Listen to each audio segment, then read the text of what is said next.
for 17 years in a row and the official vehicle of the Toronto Blue Jays. Welcome to Philadelphia at beautiful Citizens Bank Park. The Blue Jays will play 2 more interleague games here against the Philadelphia Phillies. Overall, they have 5 interleague games left on their schedule. They'll play 3 games against the Atlanta Braves down in Atlanta in September. Let's take a look at the starting lineup for John Gibbons and the Blue Jays coming off a 4-2 homestand. Top of the order is Troy Tulowitzki and Josh Donaldson in interleague play this season. He's at .317 with 8 extra base hits and 12 RBIs, and right behind him, another guy that's always prospered in interleague play, Jose Bautista, 164 games, a full season. Look at his numbers, 43 homers and 112 RBIs for his career. They'll face the rookie, Aaron Nola. Just 22 years old, making his 6th major league start.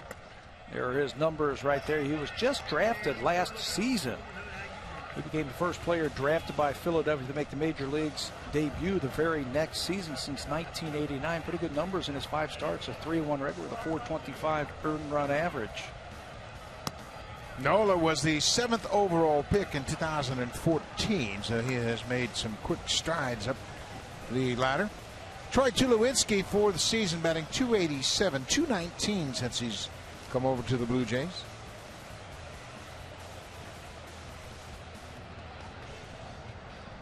.2-0 count to Tulowitzki. Inside 3-0.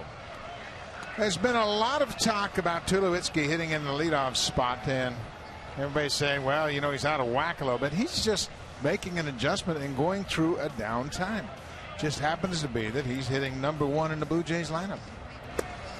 You know, it's so tough to switch leagues like Troy Tulowitzki did in the middle of his career. You're facing all new pitchers. You're not really sure. One thing that I am sure of as we watch him, see him taking a lot of strikes, a lot of fastballs right down the middle. Here's the 3-1 pitch, and he takes strike 2, another fastball at 95. Tulowitzki for his career against Philadelphia is a .343 hitter. So maybe this will get his bat going a little bit, this 2-game series here in Philly. Nola is set. Here's the 3-2 pitch. Line to the third baseman.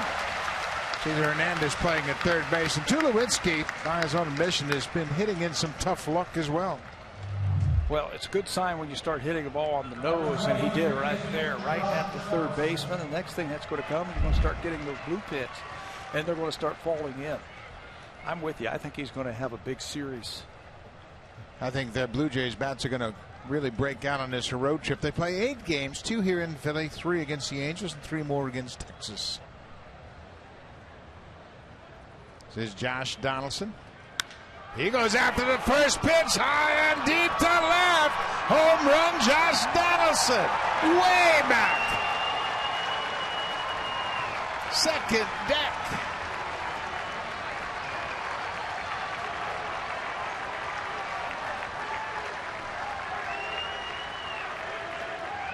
.32nd home run of the season for Donaldson, and that, my friends, is a no-doubter.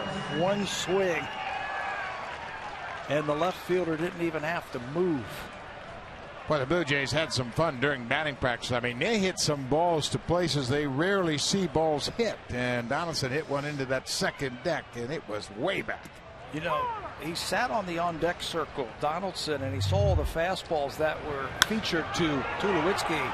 And he said, I'm not letting that first one go by. And he absolutely crushed that one. Breaking ball to Bautista. It's 0-2. Number 32 for Donaldson. Boy, he has been hot in the last 19 games. He's got 8 home runs.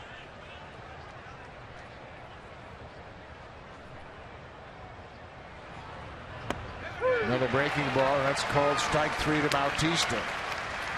2 down. Nola said, I better not throw any more fastballs to the middle of this lineup, so he threw 3 straight breaking balls. And Jose facing Nola for the first time. Can't get the bat off of his shoulder as he watches that curveball break over. It's an unusual arm angle that Nola has. It's a little bit 3/4, but the ball stays on a pretty good plane. 2 down now, Edwin Encarnacion. Edwin's got 21 home runs and 65 RBIs.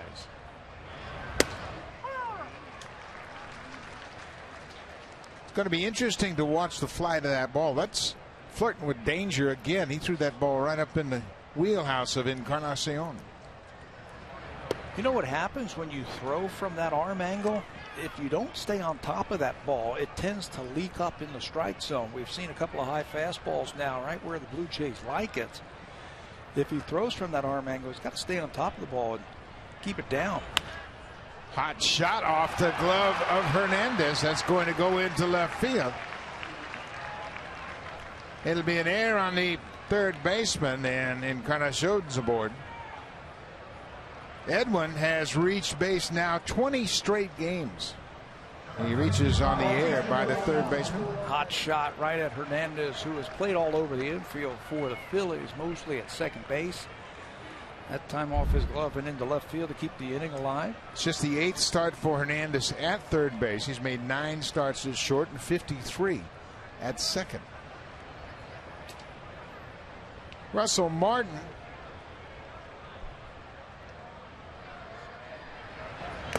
He goes after the first pitch, and the Blue Jays have seen that Nola's got a pretty good fastball. Here's the error by Hernandez, just off his glove. Pulled the glove up just a little bit too quickly. That is his 5th error of the season.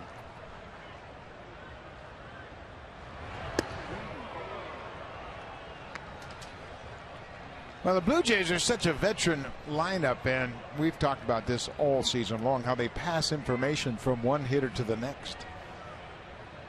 Tulowitzki got to see 6 pitches in his at-bat. So you can bet that he visited with some of his teammates after his line out to third. Josh Donaldson didn't need him to talk to him. He sat right there on the on-deck circle and looked out and said, that fastball looks like it's good hitting. He was watching the whole thing. Blue Jays, they won 4 of their 6 games on the homestand, but they scored 4 runs or less in 5 of those 6 games. It's a high fly ball into shallow center. Herrera coming in and makes the catch. The Blue Jays score a run. Once again on a first inning home run by Josh Donaldson. He didn't waste any time putting the Blue Jays up on top. Donaldson's 32nd home run of the season.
For the manager, Pete Buchanan. Chase Utley's top of the order, and he has been red hot.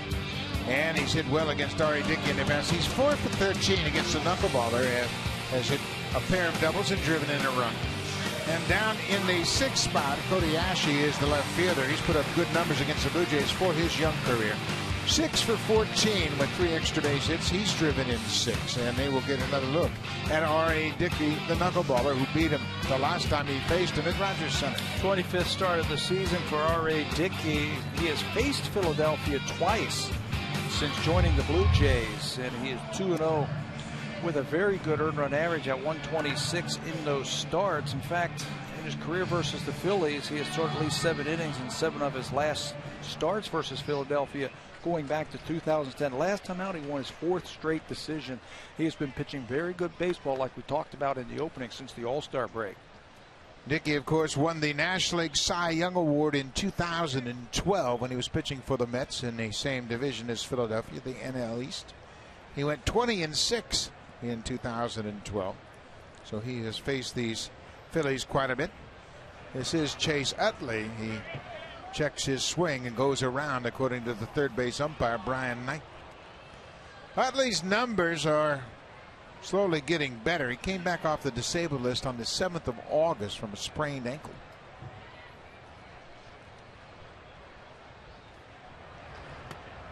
There's a good knuckleball, and Dickey's had a good one since the All-Star break. Well, what he has done is he has kept that knuckleball in the strike zone, and a couple of things has helped him do that. He is really keeping and focusing on keeping his head very still while he starts his windup. And the second thing he's doing, he's trying to go towards home plate. It felt like he was spinning off of his delivery and actually falling away towards first base early in the season. Some of the adjustments he's made, you can see his windup now. There's not a lot of movement. Watch his head. It's very still. Stays right over that rubber a long time. That should keep the knuckleball around the strike zone more consistently, and with that, he has really gotten off to a great start in the second half of this season. Dickey wants to check on the count, and he gets that information from Vic Carapazza, the home plate umpire. So now they're set. It is the next pitch. It's 2-2, and now it should be 3-2. And there's the sign from the umpire. The scoreboard had the wrong information. So it's a full count to the leadoff man, Chase Utley.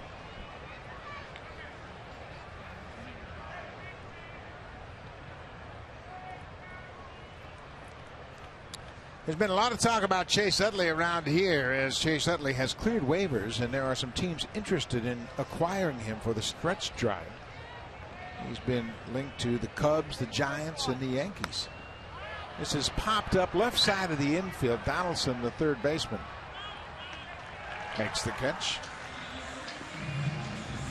Well, one of the things that RA has really done well, again, since the All-Star break, he has kept the ball in the strike zone. But when he does it, that knuckleball, he's getting a lot of people chasing after it. You can see the opponent's batting average since the All-Star break is just 188 in the chase percentage, where they go out there and chase it. When you're throwing a lot of strikes like that, and then you start throwing that knuckleball off the plate, you're going to get a lot of swings. Tulowitzki right near the bag, throws quickly to gun down Cesar Hernandez, who went after the first pitch.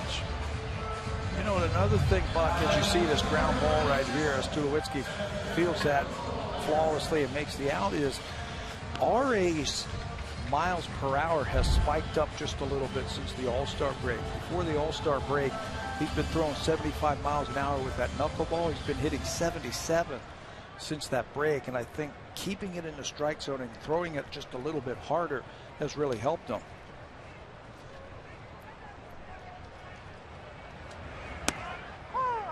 There's the first pitch fastball to the center fielder, Odubel Herrera. Herrera's done a nice job. This is a former infielder that has moved to center field and played very well. Of course, early in the season, he was splitting time with Ben Revere, who was playing center field with the Phillies. One thing you and I noticed the last time the Blue Jays faced the Phillies back at Rogers Center, there's a lot of athletes on this Phillies team now all over the diamond. Good young players that they're going to start building their team around. Bunts this one over the screen and out of play. The Phillies, they've got a lot of work to do. They've been through quite a drought, and this season has been very disappointing. 46-72 at the start of play. They've traded Cole Hamels, their best pitcher. They've traded Jonathan Papelbon. Their manager resigned, Ryan Sandberg, and they are in the basement in the NL East. Pete McCannon is the manager. Inside, Herrera gets out of the way. 2 balls and 2 strikes. The Blue Jays have a 1-0 lead. Josh Donaldson stroked a 1-out home run. I'll tell you one thing. Talk about the Phillies, and we just showed that they are in last place. They've lost 72 games, but to a man, the Blue Jays are not taking anything lightly. Not in this series. Fly ball to left field. Ezekiel Carrera just called up from AAA Buffalo today. Makes the catch. Dickey is through the first inning. 3 up, 3 down. 1-0 Blue Jays after 1 in Philly.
This is not a problem the Blue Jays thought they would have when they traded for Michael Saunders in the offseason. Unfortunately for him, after stepping on that sprinkler head during spring training, he has never really been able to come back to full strength. He did make a return. He played 9 games. Things did not go well. And today, John Gibbons announced that he would definitely be not coming back at all this year. The hope is that in the offseason he can heal up and get back to 100%. But a real disappointing first season in the majors with the Blue Jays for Michael Saunders. Also news on Devin Travis, and this isn't the greatest news either. John Gibbons says he is not healing nearly quite as fast as he hoped he would.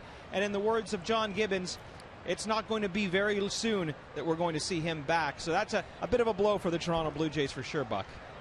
Yes, it is, Barry, and Devin got off to such a great start this season and then has dealt with that shoulder injury on 2 different occasions. So first and foremost, they have to make sure he gets healthy.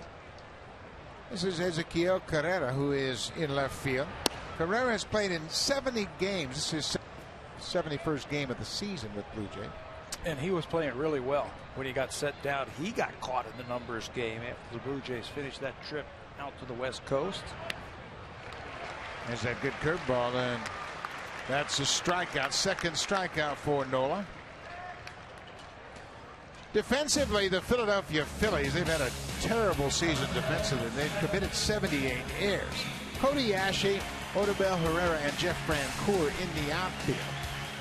Hernandez is over at third base. Freddie Galvis has been to making a shortstop. Utley's back at second. Darren Rupp making the 18th start of the season at first, and Cameron Rupp is the catcher for Nola. And you were talking about it when he was hitting. A lot of talk about Chase Utley, the 6-time All-Star, 4-time Silver Slugger, that he might be moved here before the August 31st trade deadline.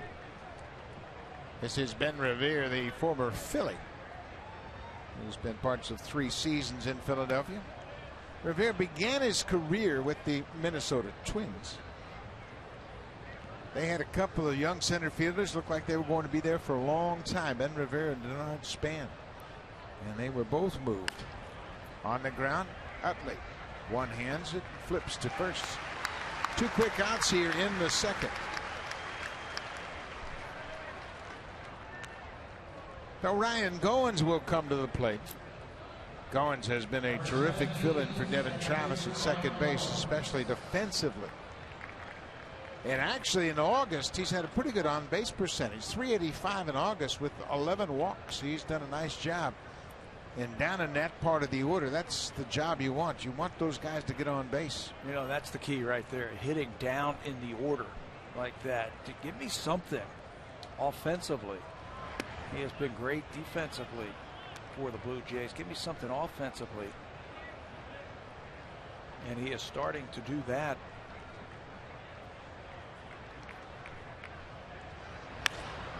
Driven into left. That's going to get down and split the outfielders all the way to the wall. Goins will coast into second with the 2-out double, his 10th double of the season. That's another important at bat in the National League games. You're hitting right in front of that pitcher. You got to find a way on so that pitcher doesn't lead off the next inning. Left-handers have been torching Nola in the month of August to a tune of 360. And you can see that fastball just tails right to the barrel of that baseball bat, and Goins hits it hard to left center field. And that's going to be an adjustment that the Phillies are going to be anxious to make. Some sort of movement on that fastball to neutralize the lefty bats.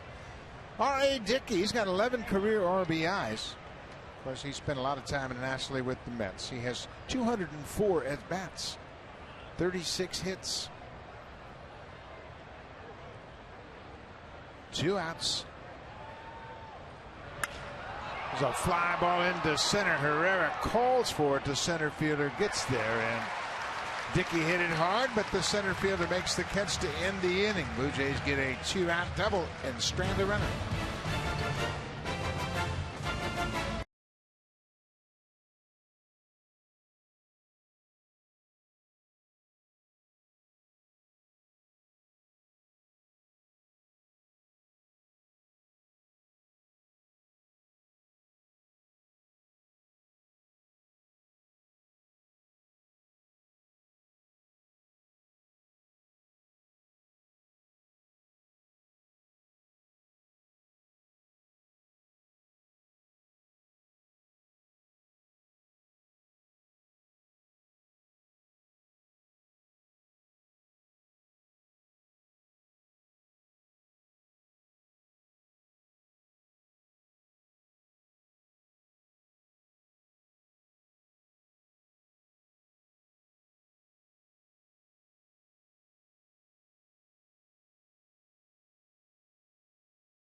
The action with breaking news, scores, stats, and video highlights. Download for free today. And speaking of Sportsnet, taking in the game tonight is Sportsnet's own Andrew Walker, who's here with Greg. That's the show with Greg Brady every weekday. And Andrew taking a little time off from the show, enjoying the Blue Jays and Phillies. And Buck, looks like he's got some pretty decent seats. Yeah, it has a very front row seat, that's for sure. And Brady and Walker, very popular show, of course, and they've got their own power rankings, and I like that. I really had nothing to do with that, did you? Number 64, they put themselves in a tough spot. Welcome, boys, and hope you're having a good time tonight. This is Jeff Francoeur, the Phillies right fielder.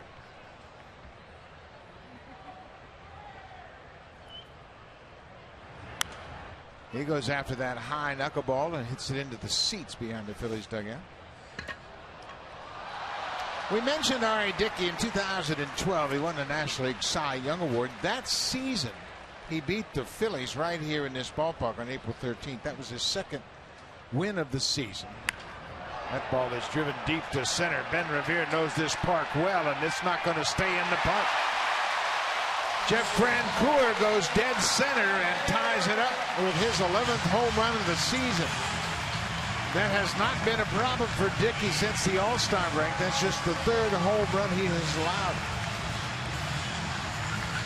Gave up a second inning home run to Mark Teixeira. That was in New York. And this time he gives one up to Jeff Francoeur. He also gave up a second inning home run to Danny Valencia in his last start. Now a second inning home run here against Jeff Francoeur. That looked like an 0-2 knuckleball where he took a little something off and it didn't get the movement that he needed. Now generally when he throws it slow like that, it moves more dramatically. Says Darren Ruff. Ruff is at first base tonight. How about that? He hadn't been hit with that home run ball now just 3 times. And all 3 times in his last 3 starts in the second inning. The Teixeira home run was in New York on Friday night, the opener, and it was a pain scraper. In fact, they went to the video to have a look at it. That ball is into the seats over the Philly dugout. But we mentioned Dickey beat the Phillies here April 13, 2012. He won 5-2 in his second start of the season. That's the last time he's pitched here in Philadelphia. There he gets the strikeout of Ruff, 1 down here in the second. There's that chase percentage that we were talking about. When you're throwing a lot of strikes with that knuckleball, they're going to chase it. Chase percentage has gone up since the All-Star break. His strikeout percentage has gone up. This is the left fielder, Cody Ashe. He goes after the first pitch. It's popped up right around the mound. Encarnacion comes over from first and makes the call. 2 outs. Ashe jumping on that first pitch.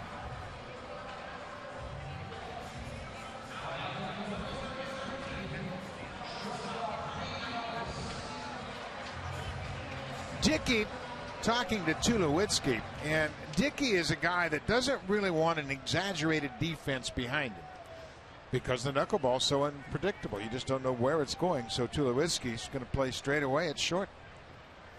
Tulo's always in the game, isn't he? Boy, he sure is. I mean, he's an intense competitor. He's always thinking. I mean, you watch him play the position of shortstop, and it's pretty special. That one's fouled off at home plate.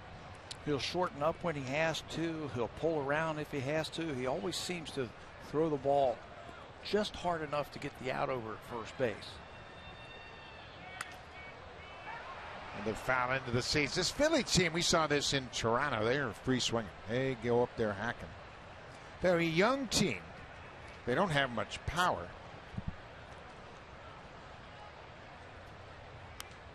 To give you an idea how they match up with the Blue Jays, the Phillies have hit 85, now 86 home runs with the Francoeur home run. The top 4 hitters in the Blue Jays lineup have now hit 96. The top 4. It's in the dirt off the glove of Russell Martin. And their whole team has hit 86. Only Atlanta was 74. Miami with 85 have fewer home runs in the National League. And this is a hitter's ballpark. It is a small, very cozy ballpark.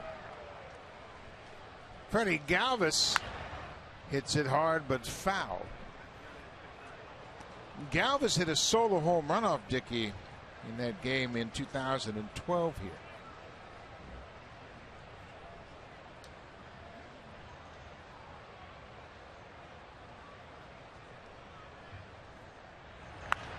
Another pop-up.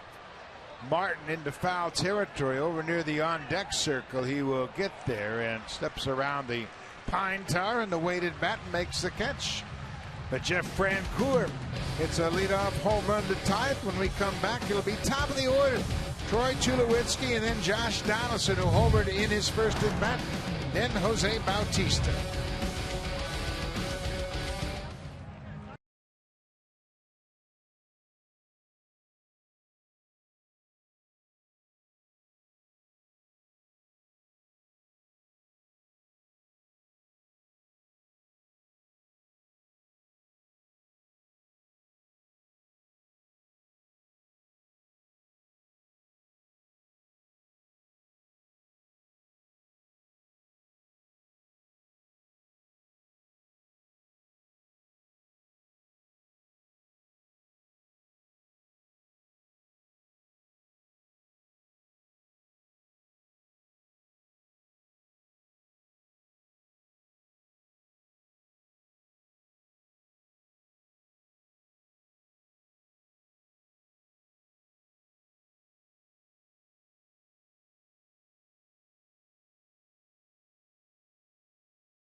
J Shop is Canada's official team shop of your Toronto Blue Jays, bringing together the largest selection of Blue Jays products anywhere.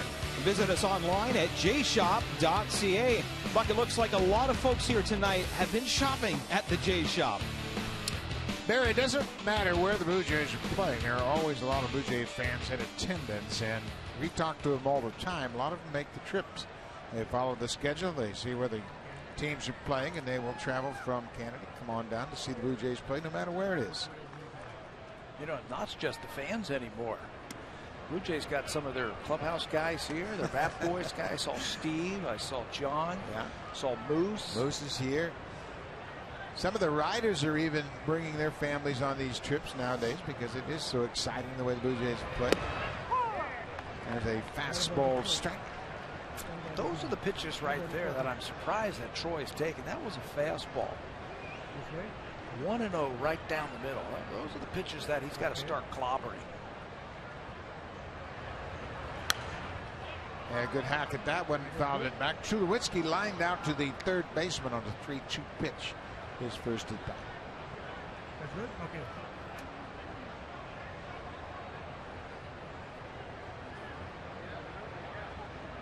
Tulowitzki's first game was against the Phillies, and that's when he had the home run and a pair of doubles in that 8-2 win with R.A. Dickey on the mound.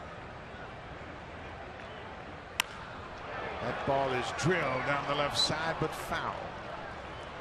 You know, all the people are worried about Tulowitzki's average as a Blue Jay. You should just think about his overall body of work.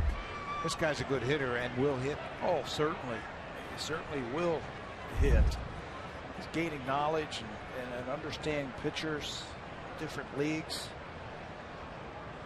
And you want to make an impression on your teammates and do something special. And that's when you start trying a little bit too hard. How many times have we said that about free agents? In their first year with the new ball club, they're always pressing.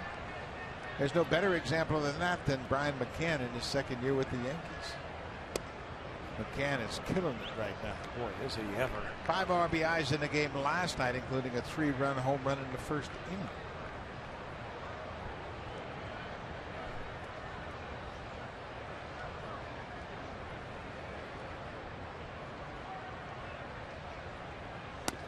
There's a good breaking ball. I took a little bit more off of that. Just 77 miles an hour. Third strikeout for Nola.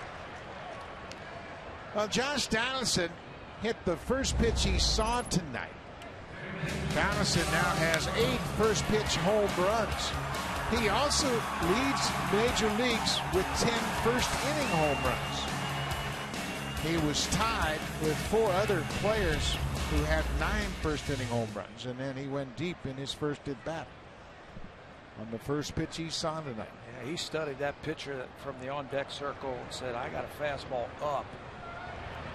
And wouldn't you know, he throw the breaking ball first pitch here. It looked like Donaldson was expecting that. Had a pretty good rip at it. It was just a little bit low.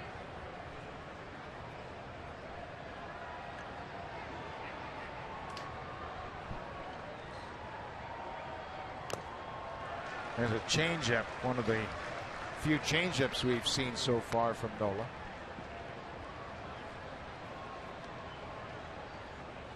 Big numbers for Donaldson playing against the National League. This is the 16th game the Blue Jays have played this season. He's got 13 RBIs.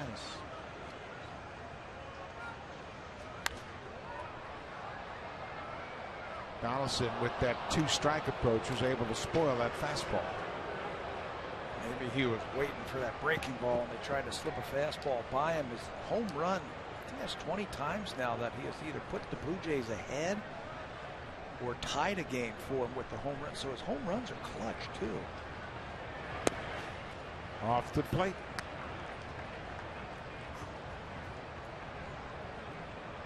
Donaldson has such tremendous focus where he gets into that batter's box with a very good idea and sticks with it. Gets a piece of that breaking ball.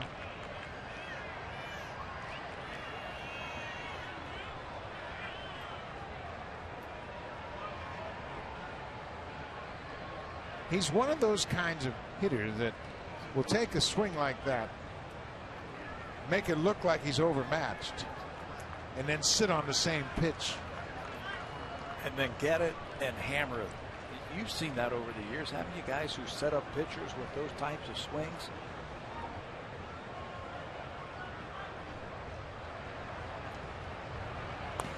We got it again. He was out in front of it. So now the wheels are spinning again. Okay. What's the rookie going to throw me this time? Got that leg kick where he uses it as a timing mechanism. He stays back long enough just to get contact on that pitch.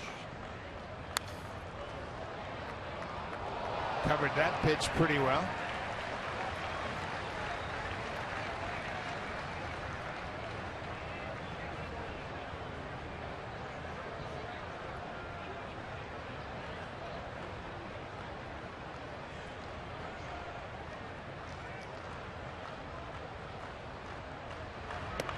Change up. He wouldn't go after it. Nola has got some Blue Jay connections. He was drafted by the Blue Jays in 2011.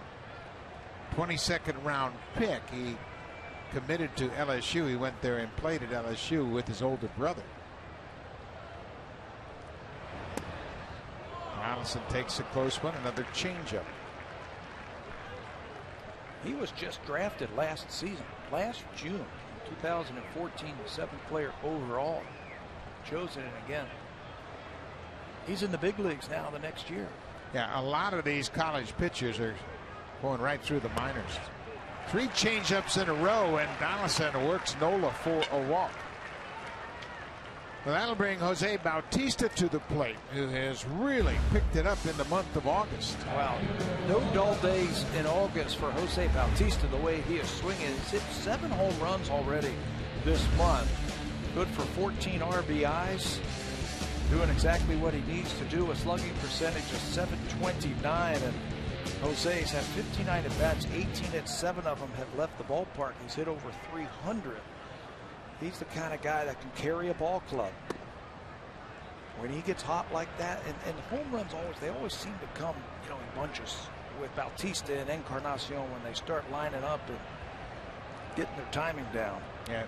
These guys continue to be huge offensive producers. Bautista, 28 home runs and 82 RBIs. There his numbers for August. 4 doubles, 7 home runs, and 14 RBIs. His 7 home runs leads the team. Donaldson's had 6 this month. It's a pretty good combination for the Blue Jays.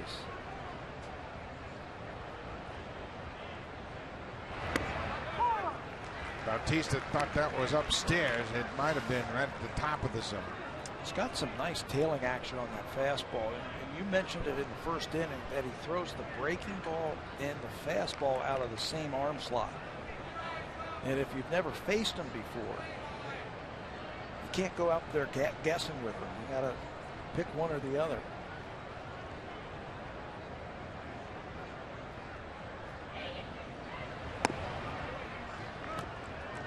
Nola pitched in the 2015 Futures game this season in Cincinnati. The Phillies selected him to participate in that game, and then they called him up to make his major league debut on July 21st. That took place right here at Citizens Bank Park against Tampa Bay. Bautista and Vic Carapazza are not seeing eye to eye. Vic Carapazza, the home plate umpire.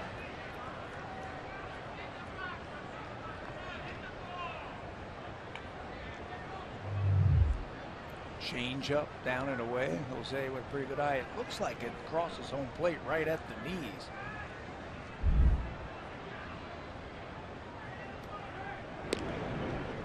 Tell you what, better be swinging at anything close. You think?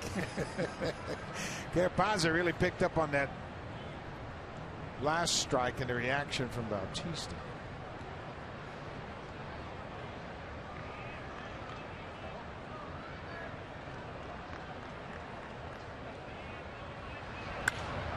High flying ball into center. Twilight, it's tough for the outfielders, but Herrera has a beat on it, and he flies out to center field.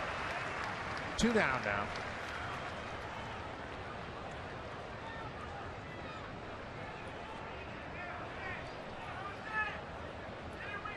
Carapazza and Bautista were keeping an eye on each other. Yeah, almost like he was waiting for him to say something to him, and Jose thought better of it, not to say anything as he went by. So Edwin Encarnacion reached base on the air in the first.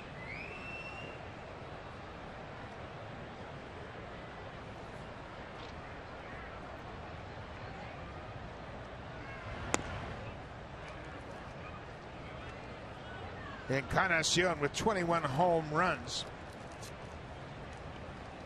He is the 6th Blue Jay in franchise history with 5 20-plus home run seasons. Of course, it's a who's who of Blue Jays baseball. Carlos Delgado, Joe Carter, Vernon Wells, George Bell, and Jose Bautista, his current teammate. Some of the greatest sluggers in Blue Jay history right there. Put Edwin up there with this man right here. Ball and a strike. Slow breaking ball. You know, the book on Nola is that he throws a lot of strikes. The walk to Donaldson this inning is the exception. He's always around the strike zone, has been since his college career. Yes.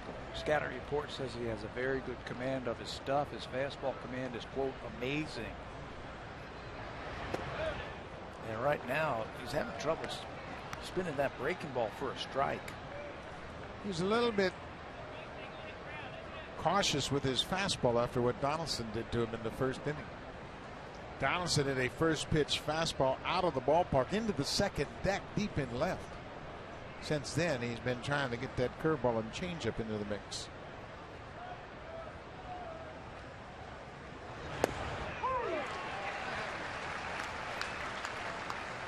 Full count, 2 outs. That's why the catcher, Cameron Rupp, is reminding the infielders that runner at first will be off on the pitch. So ground ball, he'll probably want to go to first. Blue Jays have a tie game, 1-1. Couple of home runs in this game.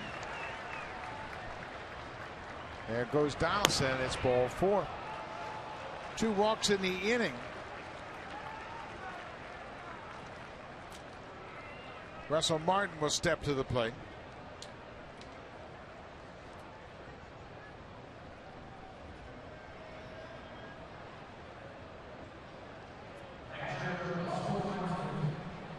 Russell Martin flied out to center field his first time up. Aaron Nola, you see his splits for home and road. He's pitched well here. This is just his 3rd start in this ballpark compared to 3 starts on the road. That's pretty impressive because you mentioned this is a great hitter's ballpark. The ball carries. It's, I don't want to call it a bandbox, but it's a bandbox. It is. It's tough to pitch here.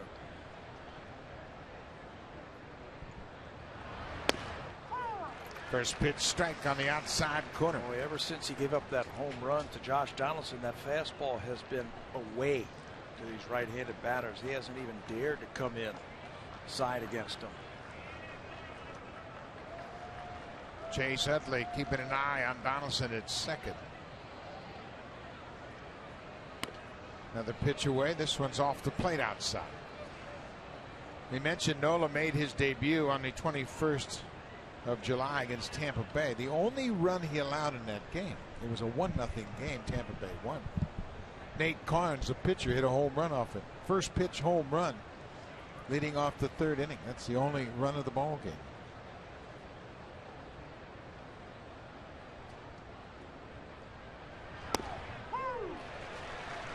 Well, he's working that outside now. Yes, he is. Hitting it with some pretty good movement on it. I think the Blue Jays should look out there now. He hasn't even shown that he's going to come inside against these right-handers since that home run.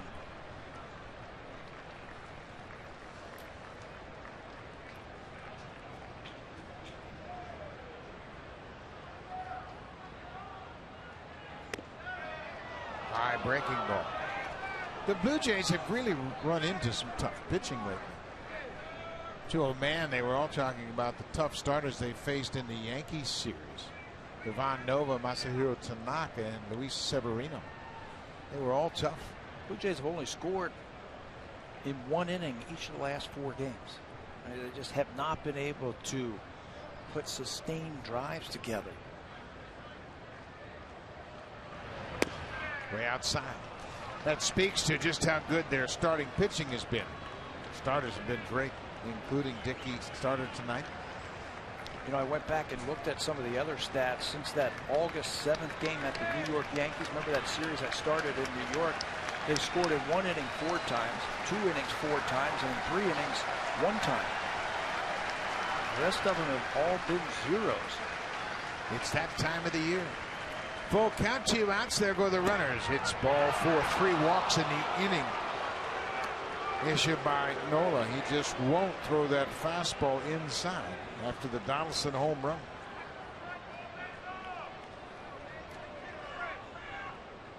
Bob McClure, the Philly pitching coach, is making his way to the mound. And we talk about the great pitching and how the bats have cooled off a little bit since August 8th. Yeah, August 8th, they were hitting 264. Since then, 211. You can see the runs have gone down and the hitting with runners in scoring position have gone down. So in 9 games since then, right on August 8th, since 9 games, they've only scored in 9 innings in those 9 games. And this is the spot early in the season where the pitchers were making mistakes or the fielders would make mistakes and they'd get runners on base. The Blue Jays would come up with a big base hit.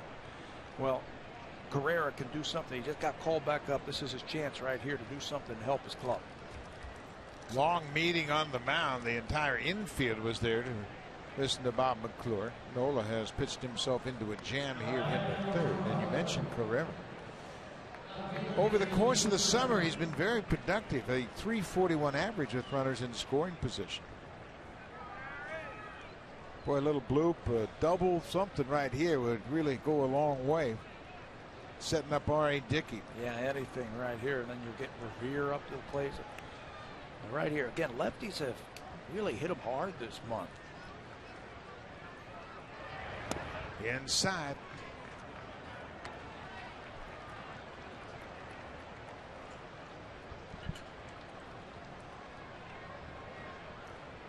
Carrera seems to focus much better when he's got base runners on, and he's got the bases loaded right here. Line drive, grounder in the middle, up the middle. Here comes Donaldson, and Encarnacion's right behind him. Base hit for Carrera. Drives home 2. So Carrera delivers again with runners in scoring position. That's 20 RBIs in those situations. He's come up clutch again. Yeah, take advantage of the mistakes that the opposition gives you. There's a big hole right up the middle, and they get it past Chase Utley into center field. And that will score a couple of runs for the Blue Jays. Big 2-out hit right there for Carrera. That's how you welcome yourself back to the ball club. Absolutely, and the Blue Jays score for a 2nd inning tonight, which hasn't been the case lately. Now Ben Revere, the former Philly, he would like to deliver with 2 outs.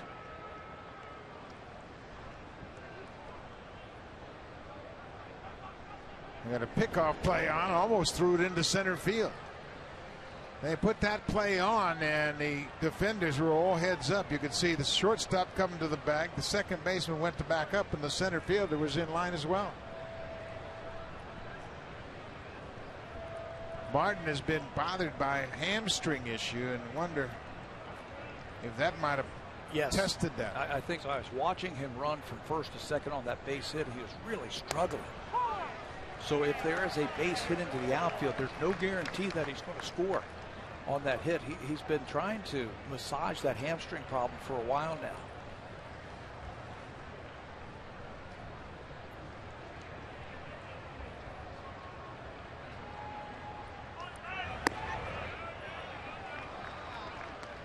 Ball on his strike.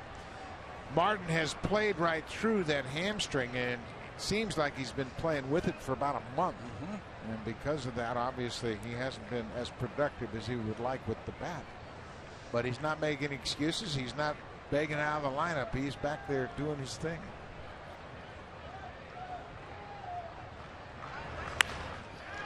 Chase Utley to his left takes the one hopper. Revere is thrown out. The Blue Jays scored 2 but leave 2. Ezequiel Carrera with a big RBI base hit. Welcome back to the Blue Jays. He delivers a 2-out single to give the Jays a 3-1 lead.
Sports analysis, fan favorite classics, and must-see guests.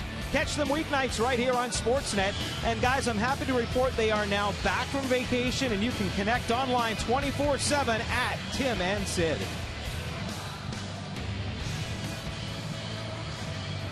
Bottom of the third inning, Blue Jays and R.A. Dickey have a 3-1 lead. Josh Donaldson homered in the first, and Ezequiel Carrera delivered with 2 outs, a 2-run single. This will be Cameron Rupp, the catcher. Then the pitcher, Aaron Nola, and back to the top of the order.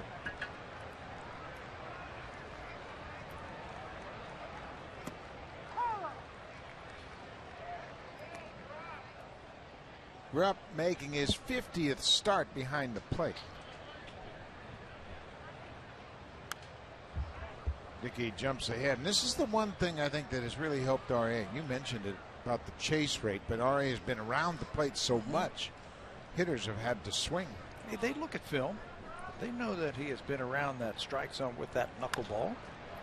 There's a line drive to left. An 0-2 base hit for Rupp.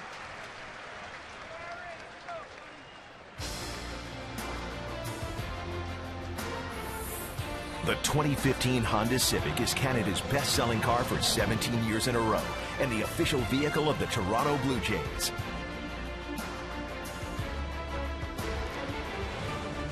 We are at beautiful Citizens Bank Park as the Blue Jays will play a 2-game series here. Pitcher is up, Aaron Nola.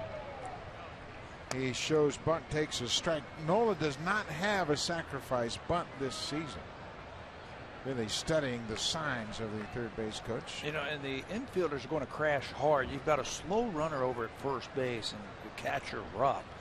So you can see Donaldson really hard charging from third base. He's going to go to second if he gets this bunt.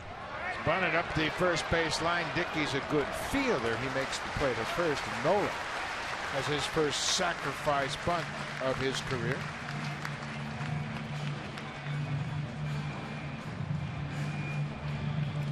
So back to the top of the order, second baseman Chase Utley. We mentioned he returned to the lineup on August 7th, coming off the DL with that ankle sprain, and since he's come back, he's been on fire. Missed about 2 months with that ankle problem, and you can see all those dots out over the plate and up. A lot of fastballs, those red dots representing the fastball and the changeup in the slider. He likes to get those arms extended and get through it. I think he got him his first time up by popping him up to the by the third baseman on a low knuckleball. He went after that first pitch and popped it back out of play as he popped it off the catcher's glove.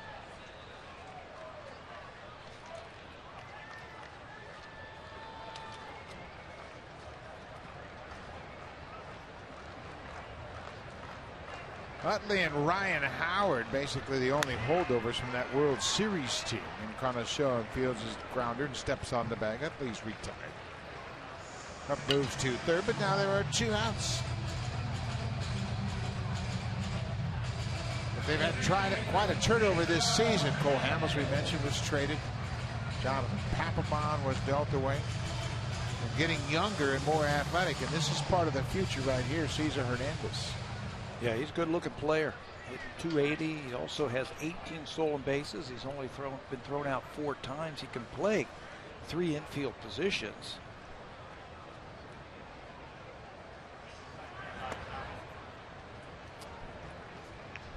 And they have said, the Phillies have said, when Chase Utley is traded, which they think that he's going to be traded, this is going to be their second baseman of the future.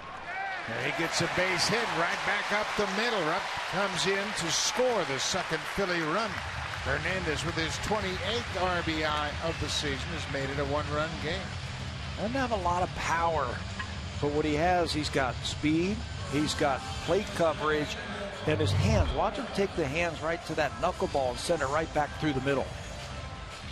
Not much that Tulowitzki can do on this one, as that single scores the second run for the Phillies. But now you got to keep your eye on Hernandez, and there's no reason for him not to gamble against Dickey. 18 steals this season.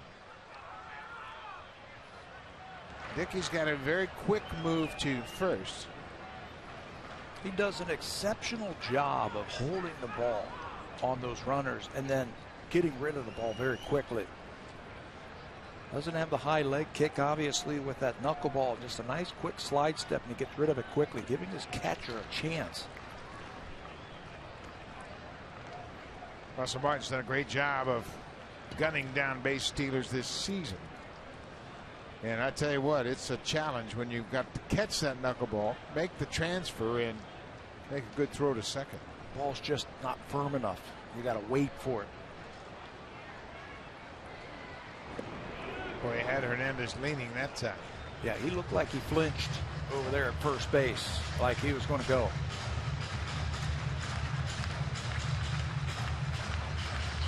Blue Jays have caught 3 of 9 base stealers with Dickey on the mound.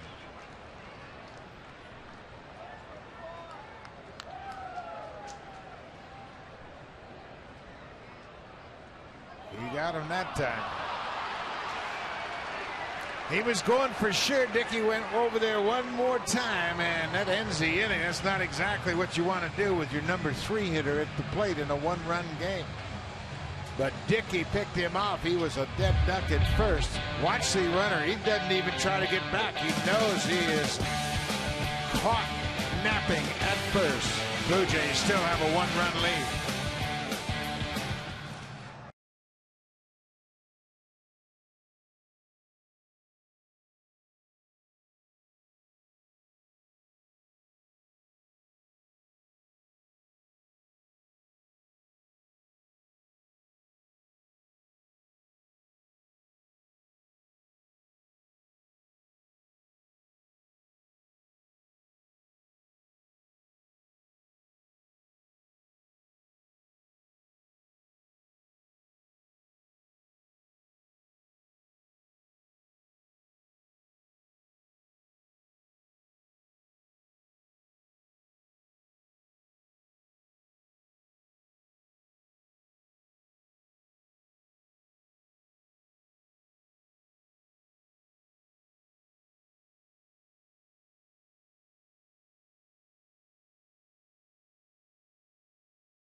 Baltimore Orioles Orioles pay a visit to Rogers Center at 1:07. Join us pregame outside Gate 10 for inflatables, activities, and lots of fun. After the game, kids 14 and under can run the bases just like the pros. Go to BlueJays.com for more details. And the more the attendance grows at Rogers Center, so too do the number of Junior Jays on hand, Buck. They sure do, and this is before the game, of course. The best mascot in all of baseball is the Philly fanatic. Troy Tulowitzki's used to him. He knows how to ignore him. He's a former National Leaguer, but this guy absolutely mimics players to a team. And it's really funny. He then went down and asked Tulowitzki to throw him a ball, and Troy wouldn't have anything to do with it. It's like, throw me one right here. Oh, it was funny. Earlier in the day, he welcomed Ben Revere with a big hug, and he acted like he was wiping tears away as Revere was traded earlier from Philadelphia to the Blue Jays. This is Ryan Goins. Goins had a 2-out double to the alley in left center his first time up, his 10th double of the season.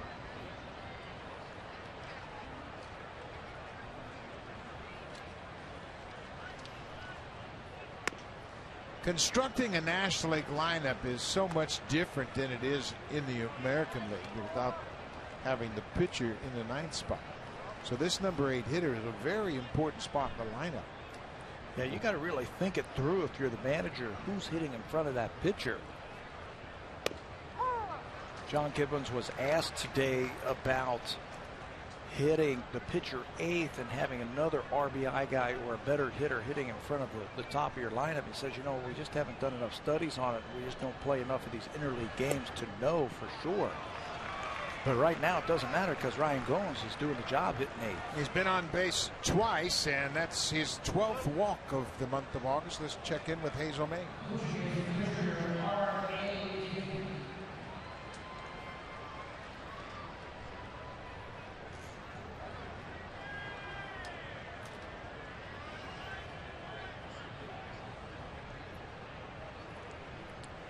Thank you, Hazel. This is R.A. Dickey, already squared to bunt.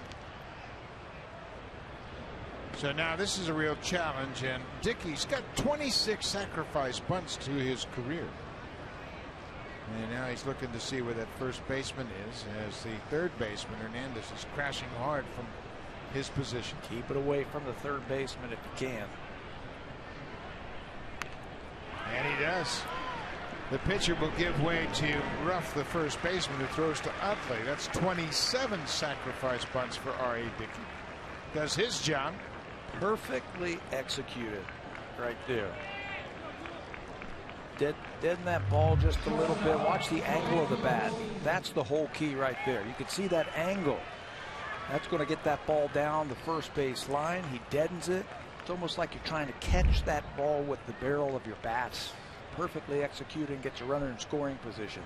Goins moves to second. That'll turn the lineup over. Troy Tulowitzki.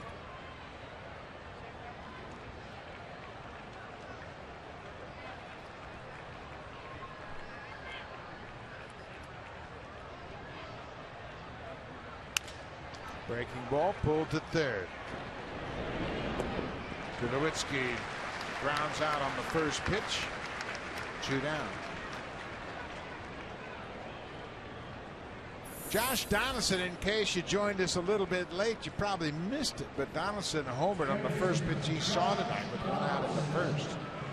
For Donaldson, that was his 8th first pitch home run of the season. It was also his 10th first inning home run, which is the most in the majors. With 8 first pitch home runs, Donaldson now tied with Chris Davis of the Orioles for second. Ryan Braun of the Brewers has 11 first pitch home runs this season. I tell you, he is just adding to his MVP resume, if you ask me. He has been doing it all season long for the Blue Jays. His hit, I think on Sunday, was the big hit. After that ball got in the sun to right field, it was Josh Donaldson who cashed him in with that base hit to right field. Got a base hit to right field ahead of the Bautista 2-run home run. He has knocked in 88 runs, and he has scored 88 runs this year. Those are the two things that you really look at if you're measuring a player's value. how do you keep scoring a ball game? By runs scored. Well, he's scored as many as he's knocked in. It's beautiful. And he's got a lot of extra base hits to go along with those 32 home runs. 62 extra base hits for Donaldson.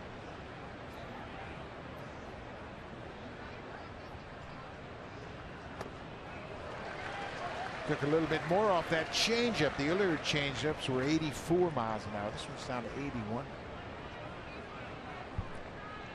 We mentioned Nola went to LSU, played with his older brother who was the shortstop, Austin Nola. And Aaron said that Austin used to catch his bullpen sessions and taught him a lot from a hitter's perspective.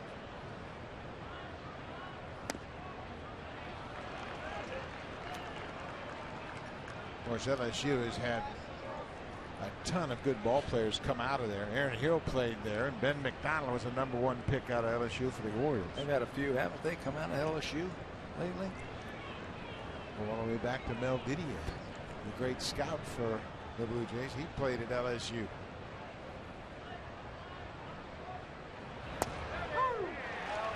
Out on the corner. Nola has made some good pitches away to the Blue Jay hitters. Yeah, with that fastball. Down and away. It's got some nice little tailing action on it. His curveball, though, is his out pitch. He's got one of the highest curveball chase percentage in the major leagues this season. This is just his 6th major league start. Ground ball. Galvis at short. Can't handle it. Donaldson will reach.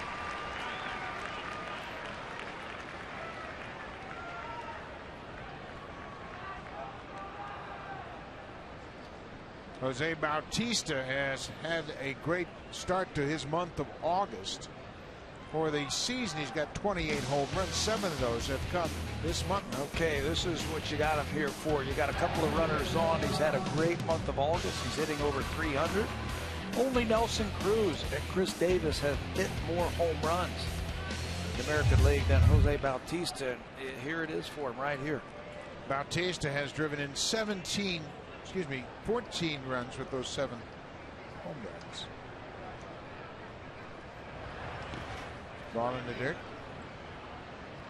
Donaldson credited with an infield hit. His second hit of the night. He's been on base all 3 times he's come to the plate. Bautista has struck out and flied out to center.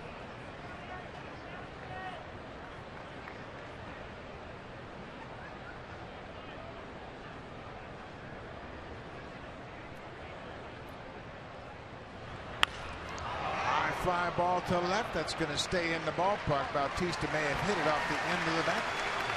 Blue Jays leave a pair of base runners, but we head to the 4th. The Jays have a 3-2 lead over Philadelphia.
presented by the 2015 Honda Civic, Canada's best-selling car for 17 years in a row and the official vehicle of the Toronto Blue Jays.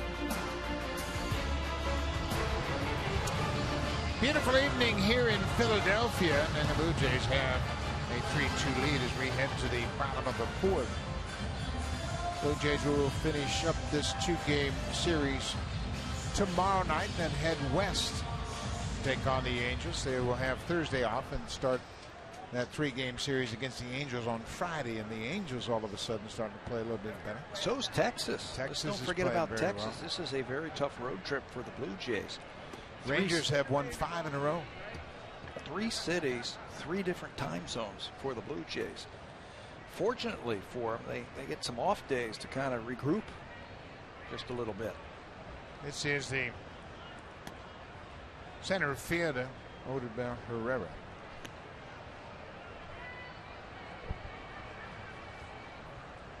Herrera was at the plate when R.A. Dickey picked off Cesar Hernandez to end the 3rd inning. Hernandez had just singled, drove in a run, and then Dickey picked him off. He's another one of those players that you want to keep off the bases because he can run. He's got 13 stolen bases, some speed.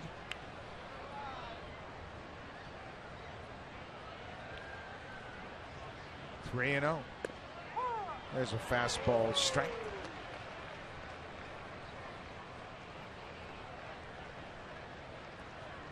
Herrera's 23 years old. He's from Zulia, Venezuela. The Phillies took him in the Rule 5 draft from the Texas Rangers, and he's aboard with a leadoff walk.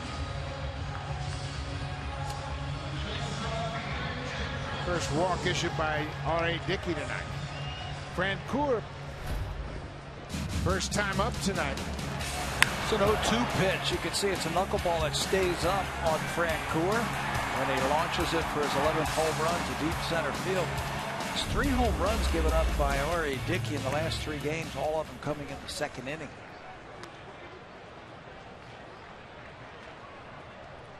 Jeff Francoeur last year spent most of the season in El Paso in the Padres minor league system.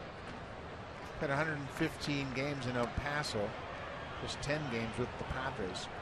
Lately he's bounced around a little bit. He and John Gibbons were together in Kansas City.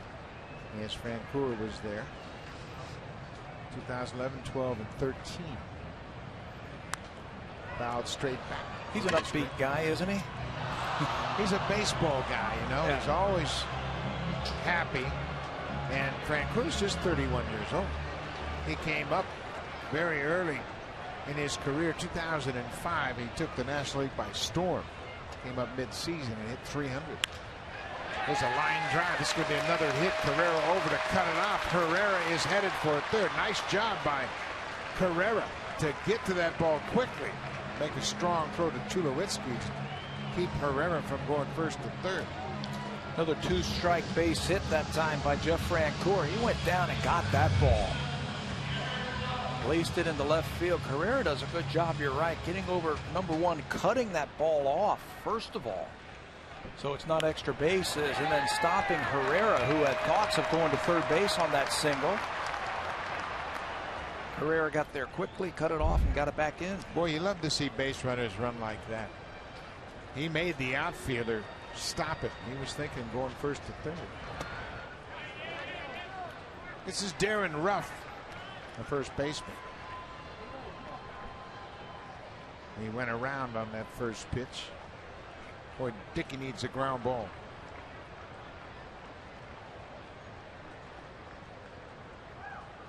The hits are even at 4 apiece, and there's the ground ball. Tulowitzki shovels to Goins, an easy double play right on time. 6-4-3 double play. Tulowitzki and Goins made easy work of that grounder up the middle. Right on cue. You wanted a ground ball, R.A. Dickey threw one right there. Plenty of time for Goins. As you see, Francoeur, he's got to get down quickly. He doesn't even get to 2nd base. You can take your time, plenty of time on that tailor-made ground ball. Nice feed from Tulowitzki. And the finishing throw by Goins. 2 for the price of 1.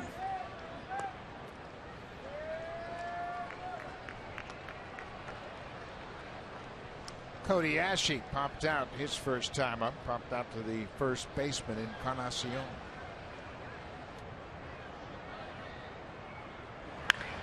Line drive to right. That's going to get down for a base hit. Herrera is in to score. Ashe, a 2-out single, has tied it up. That leadoff walk cashed in by the Phillies. And he ends up coming around to score anyway.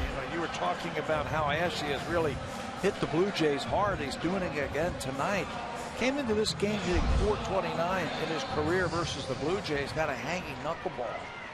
That time for the second straight inning, the Phillies come up with a 2-out RBI hit. Freddie Galvis way outside, all the way back to the screen, and Ashe will go to second on the wild pitch.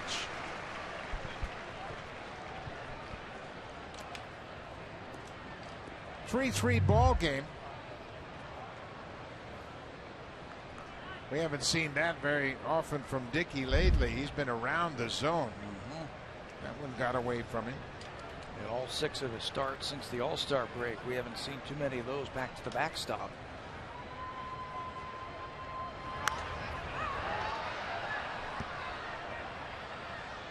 Galvis, the shortstop, popped out to the catcher to end the second inning.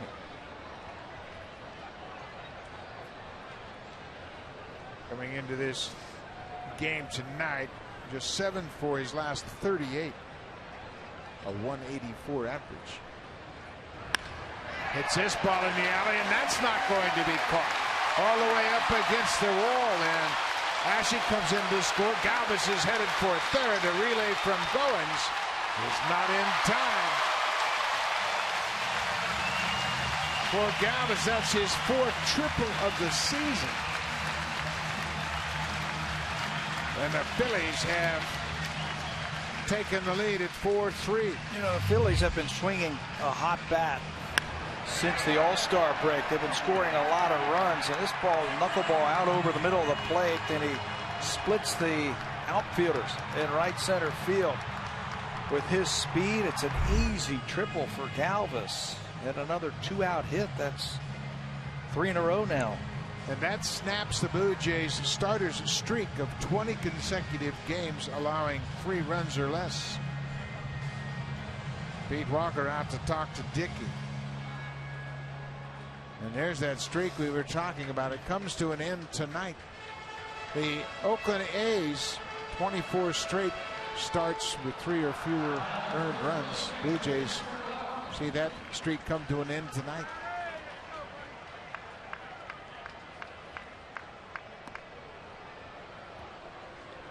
Cameron Rupp, the catcher in the 8th spot, will be issued the intentional walk.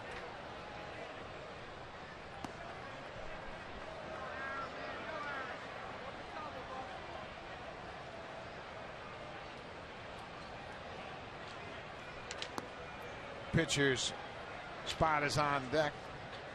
Aaron Nola. There's ball 4. That's the second walk of the inning. Nola had a perfectly executed sac bunt in the 3rd inning. Always got to be wary where that pitcher's spot is. Now they got to get out of this as Liam Hendricks has gotten up for the Blue Jays. Can't wait around. Now you can't wait around for that pitcher's spot. Obviously every game is important now. Blue Jays are running out of games.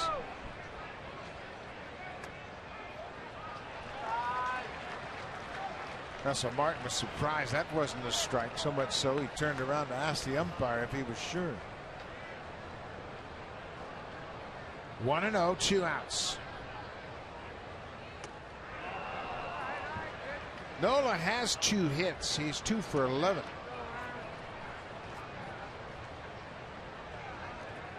He also has driven in a run. This is his 6th. This is where Major the League game advantage is, isn't it? And these interleague games, pitchers that have hit this year. And it's not just hitting, it's executing a sacrifice bunt. Nola did that his first time up.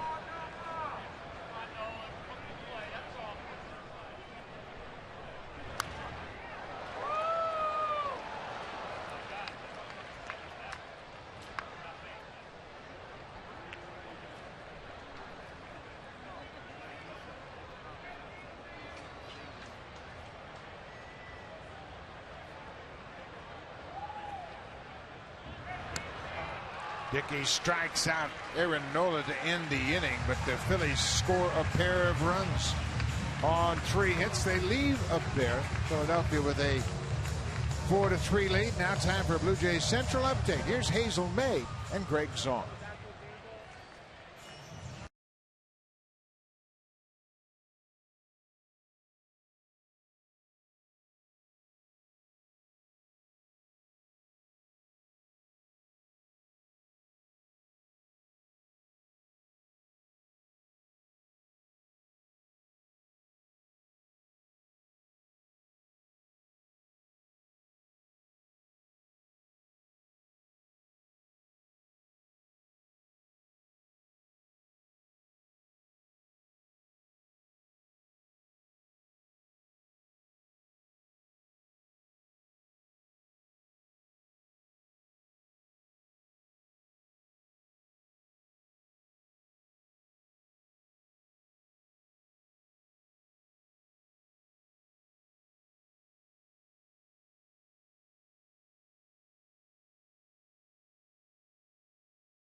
Market regular season game live or on demand in true HD.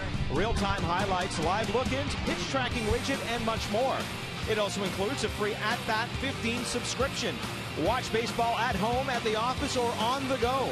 Season-long subscription packages are available. Visit BlueJays.com for more details. And looking at that At Bat app tonight, Buck, right as the Blue Jays fell behind 4-3, the Yankees took a 1-0 lead on the Twins. Yes, they did. And CC Sabathia threw 4 innings, no hits, no walks, and 4 strikeouts. Yankees, they're not going anywhere quickly. Greg Bird got another RBI, I see. No, they are not going away. Baltimore trails the Mets 1-0, top of the 3rd in Baltimore.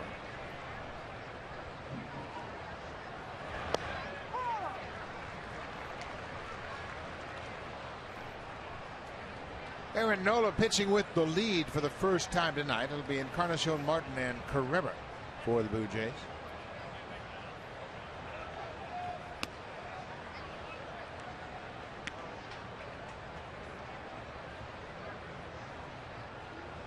Edwin has been on base twice.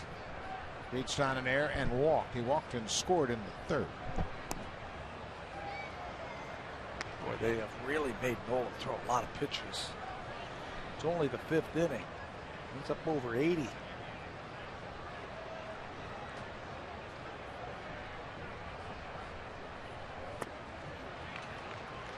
Another good take by Encarnacion downstairs.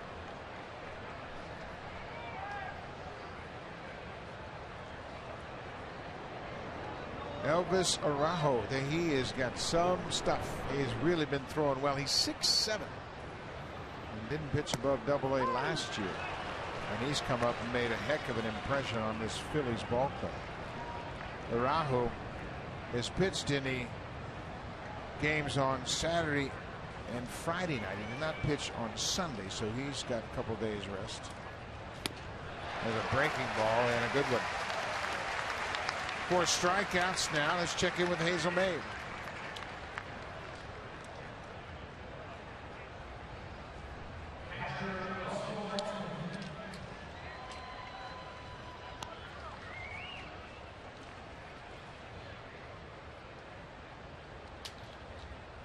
So this is Russell Martin. He's 0 for 1 with a walk.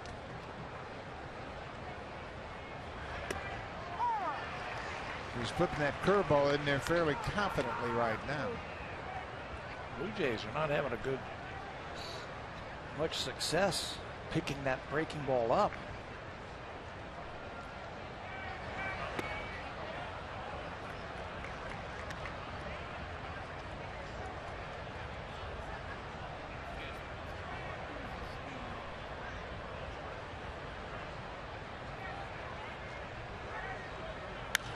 Martin drives it to right. Francoeur got a break and makes a catch on the warning track. 2 down.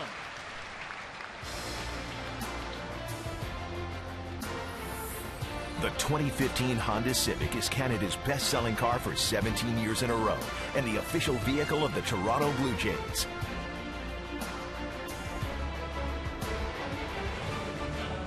Beautiful shot of downtown Philadelphia. We are about a mile and a half south of the downtown area.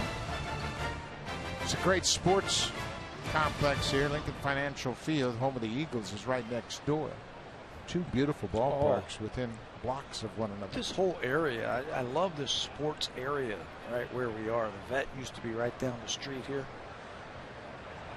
They got the hockey arena, the basketball arena right around here also. It's a great sports town. Ezequiel Carrera had a 2-run single his last time up.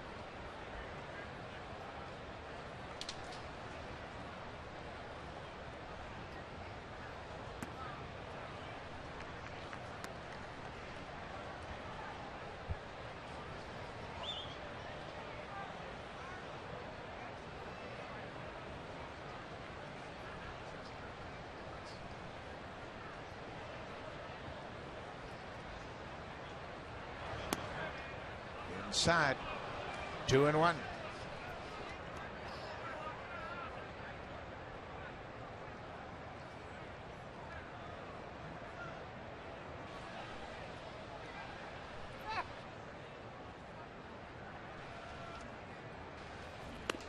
Shows bunt and takes ball 3.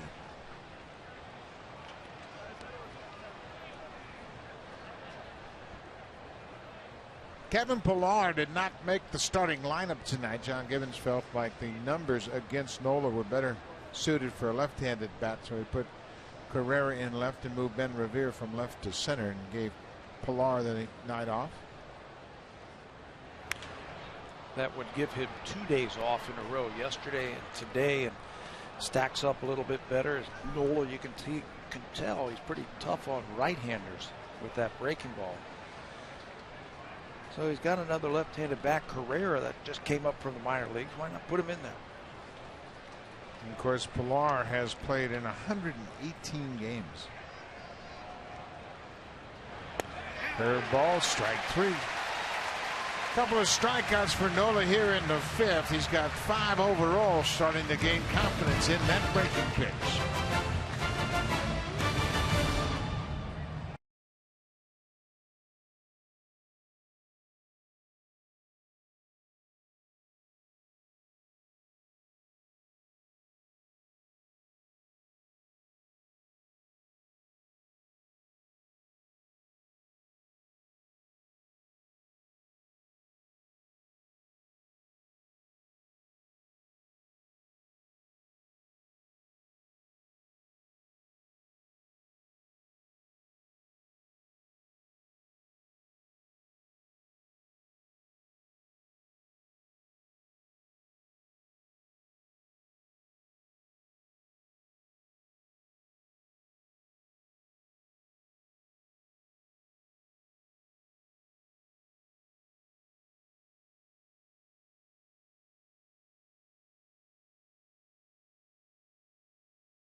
On as the Twins and Yankees play game 3 of their series, and it's another good pitching matchup with Santana going up against Eovaldi. The Blue Jays really hoping to close that gap with the New York Yankees, and you know, Buck, they still have feet in their own hands with the amount of games they are playing against New York, but keep in mind they gained 5 off New York during that stretch without playing in at all. Going to be a great finish to this season, and don't forget about the Baltimore Orioles. They are in this race too. R.A. Dickey to Chase Utley, and Utley fouls it straight back. Utley is 0 for 2 so far. R.A. Dickey has given up 4 runs tonight, and that is unusual given the way he has pitched in this second half of the season. Coming into this game, since the All-Star break, Zach Greinke of the Dodgers is 5-0. Then you have a host of pitchers who are 4-0, including Dickey. That's a line drive to right. Bautista gets over to cut it off, and he makes it back in quickly, and he holds Chase Utley to a long single. Another knuckleball buck that is up in the strike zone against these Philly hitters. That is their 7th hit against R.A. Dickey, and we're in the 5th inning. One more time. Look at where this knuckleball is. It's up. And not a lot of movement on it. We mentioned those pitchers at 4-0. Dickey, Robbie De La Rosa, Drew Hutchison, Clayton Kershaw, and John Lester, all 4-0 since the All-Star break. Dickey and Hutchison both 4-0 for the Blue Jays. As far as the ERA goes, Dickey is 3rd in the majors coming into this game with a 149 earned run average. Clayton Kershaw and Matt Harvey are 1st and 2nd. And that great stretch has helped him get that earned run average under 4 coming into this ball game.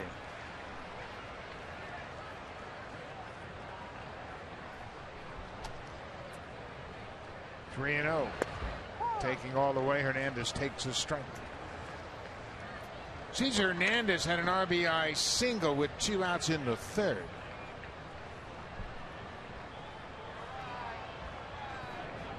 Utley can run a bit too. He's always been a very effective base stealer. He's 3 for 3 this season. Limited by that sprained ankle. He thought about running there, got a late break. Yeah, he's not running to steal bases. He's just running to get that runner in motion and get that infield moving around just a little bit. 3 and 2. I'm sure he's going to be taken off if he can get a jump. There he goes. Ball is tapped up the first baseline. Dickey falls down, and Goins tries to flip it. And it gets hung up in his glove. That'll be an infield hit for Cesar Hernandez. His 2nd hit of the game. Sometimes that works if you're the fielder, where you can just shovel that ball over to the first baseman, and sometimes that ball runs right up the fingertips of that glove and it goes straight up in the air. R.A. was not going to get it, and he fell down, and you can see Ryan tries to shovel it over to first base to get the fast-running Hernandez, but to no avail. Once the ball just flips right back to him. That's going to be an infield hit. Back-to-back base hits for the Phillies here in the 5th. Odubel Herrera walked and scored in the 4th. He had a leadoff walk and came around to score. He shows bunt, and it isn't a very good attempt. He squared around. The ball was high, as you can see, and he's lucky that ball was fouled out of play. Yeah, that's what pitchers are taught right there. When you see a guy square around that quickly, throw a ball up in the strike zone, maybe you can get a pop-up. I'm a little bit surprised that they're bunting here. I am too. Not bunting now, and he swings away, and Encarnacion comes after it, and they're not going to get anybody. Everybody's safe. Boy, the Phillies using their athleticism here. Utley with the leadoff single, then an infield hit by Hernandez, followed by another infield hit by Herrera. Bases loaded, nobody out. Looked like Edwin was thinking about maybe making a throw to second base to try and get that run in the middle of the diamond. But by the time he whirled around and went to first base, it was too late. He could just run too quickly. Now Gibbons has made the call to the bullpen. There it is one more time. Herrera got to the bag before going, so he has an infield hit. That'll chase R.A. Dickey from this game. The Phillies have touched him up for 9 hits in 4+3 batters. Liam Hendricks, who has been throwing great, will come on with bases loaded and nobody out.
With odd retiring a batter here in the 5th. He goes 4 innings plus 3 batters. He was charged with 9 hits, 4 runs to this point. All 3 base runners are his responsibility. He'll look for Liam Hendricks to bail him out here.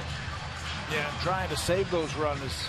Liam Hendricks has done a good job in his 39 games. He's 3-0 with a 240 earned run average. He's averaging a strikeout an inning, and he needs one right here against Jeff Francoeur. Hendricks has the big fastball and a slider, a breaking ball that he is using for those strikeouts. Francoeur is already 2 for 2 this evening.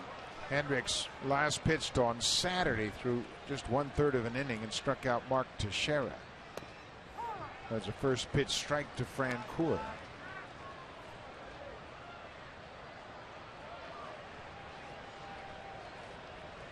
Hendricks also pitched on Wednesday against Oakland and had a good inning of work. There were just 12 pitches in that inning against the A's.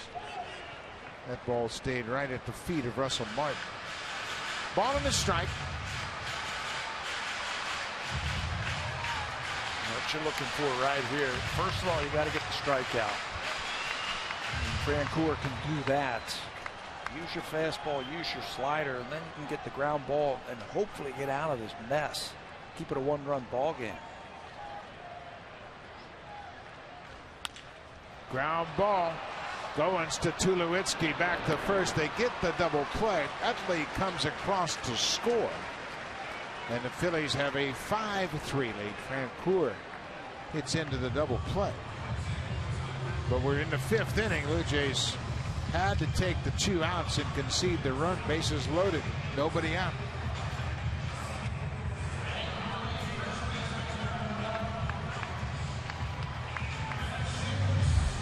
Yeah, you can't play the infield in. Base hit would blow this open, so you play the middle of the infield back. You turn 2, you'll give up a run. Now you got to save that run at third base, and you got a tall order in the pinch hitter. Ryan Howard, the regular first base, and pinch hitting for Darren Ruff.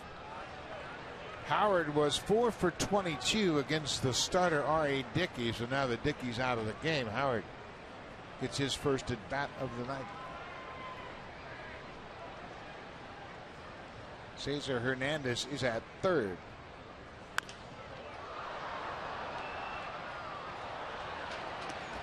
Blue Jays are going to play the shift against Ryan Howard with 3 infielders on the right side. Josh Donaldson, the lone defender, on the left side. Hernandez can get a huge lead. In fact, he did on that first pitch to Howard. He came about halfway down the line.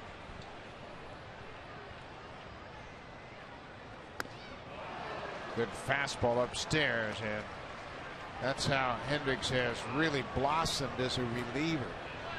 Better velocity, much better command. Well, I would stay up there against him. Tie him up if you can with that high fastball. Throw him a breaking ball, and Howard had a much better swing at it.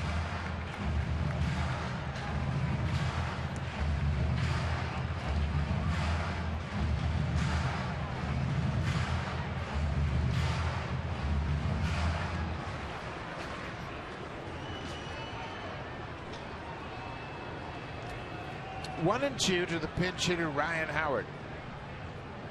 Upstairs again, they had a pickoff play on. Donaldson was racing across from the shift position, and Martin was coming out of the chute. You know, you don't miss too much, those two, Martin and Donaldson. Hernandez, I told you, he's coming down the line at a huge pace, and they put the pickoff play on once again.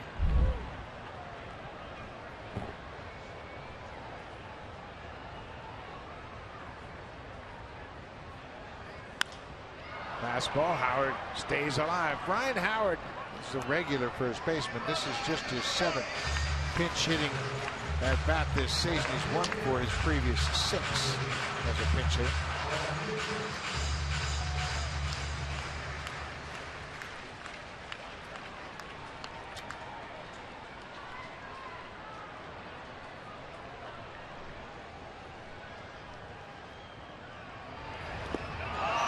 He strikes out. Martin completes the strikeout with a throw to first.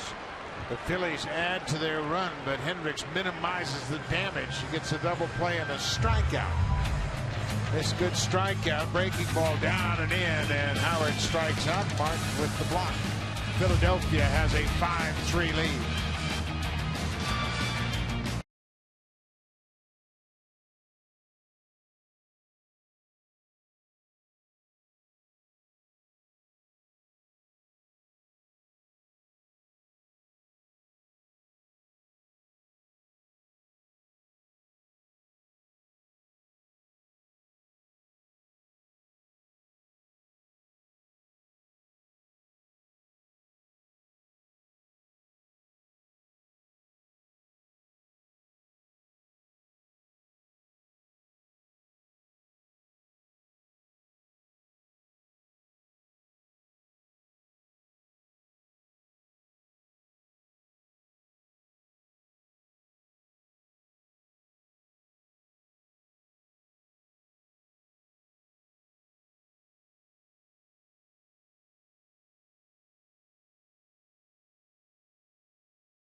Presented by authority of Rogers Blue Jays Baseball Partnership and may not be reproduced or retransmitted in any form. And the accounts and descriptions of this game may not be disseminated without the express written consent of Rogers Blue Jays Baseball Partnership.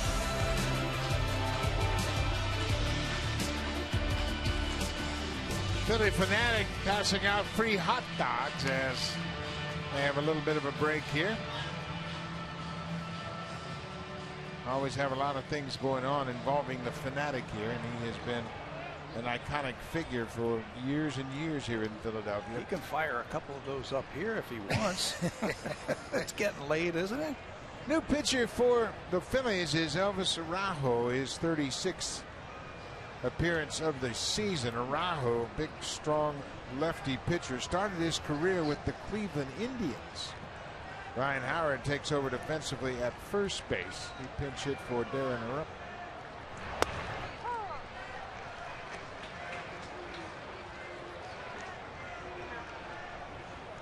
Ben Revere would like to get something going here. It's 7-8-9 for the Blue Jays.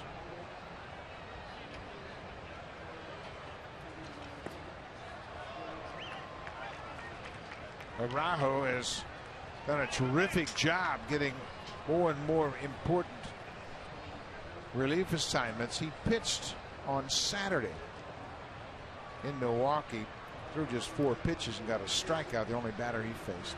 He's never pitched above Double-A before this season, and as this season goes along, he's getting stronger and stronger. He has not allowed a hit in his last 8 innings. He's just 24 years old. He's taken over that lefty specialist out of the bullpen when Jake Diekman was traded to Texas.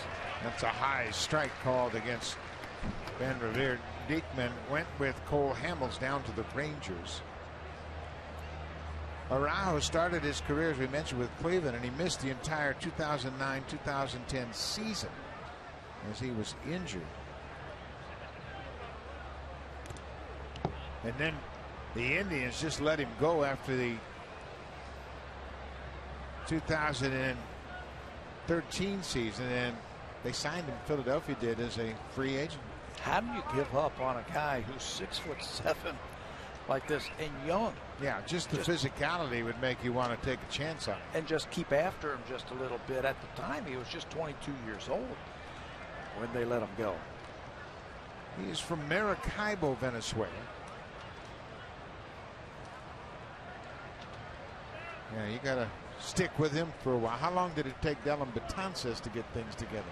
And what is it with left-handed pitchers? Doesn't it seem like they develop at a little bit slower pace?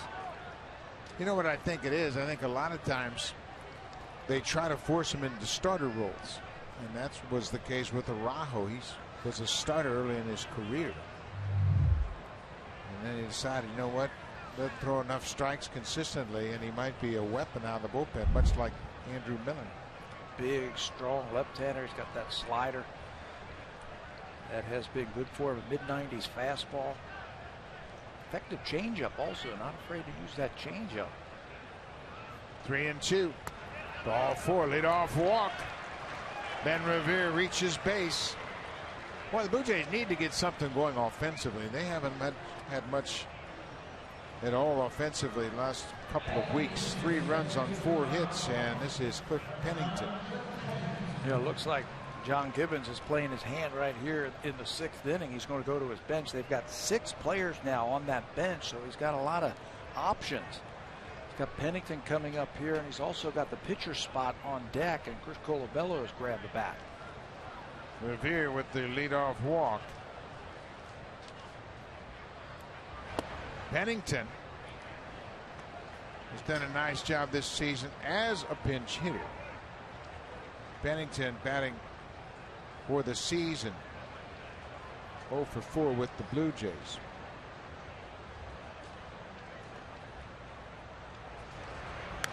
Has a good rip. Pennington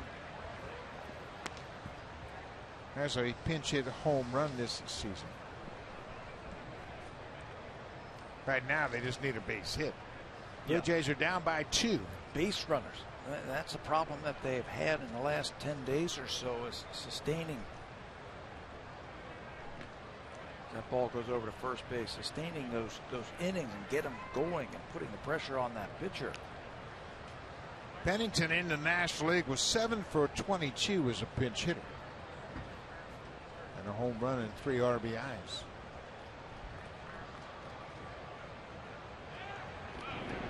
Now, this is not a running situation in my mind, but Araujo's keeping an eye on Ben Revere. I'll tell you, it's close over at first base also. He's almost not stepping to first base. And I think John Gibbons was getting on the home plate umpire just a little bit about that. Pennington drops a bunt down to third. Hernandez throws. What a nice play. Cesar Hernandez, making just his 8th start at third base, made a terrific play on a good bunt off the bat of Cliff Pennington. Boy, we noticed it when they were at Rogers Center, the athleticism that they have on their infield, and this is just an outstanding play. Hernandez, who was playing deep, recognized that ball down on the ground very quickly. Comes in one motion with a strong throw and an accurate throw at first base to get the base runner.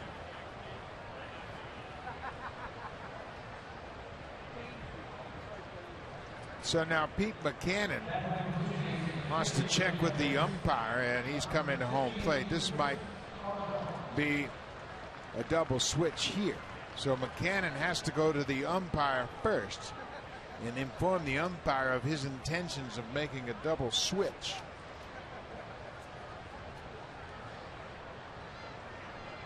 So they're going to take out Francoeur, who's in the third spot. His spot is 8 spots away in the lineup.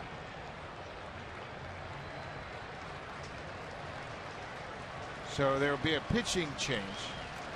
Genmar Gomez coming in to pitch for Pete Buchanan.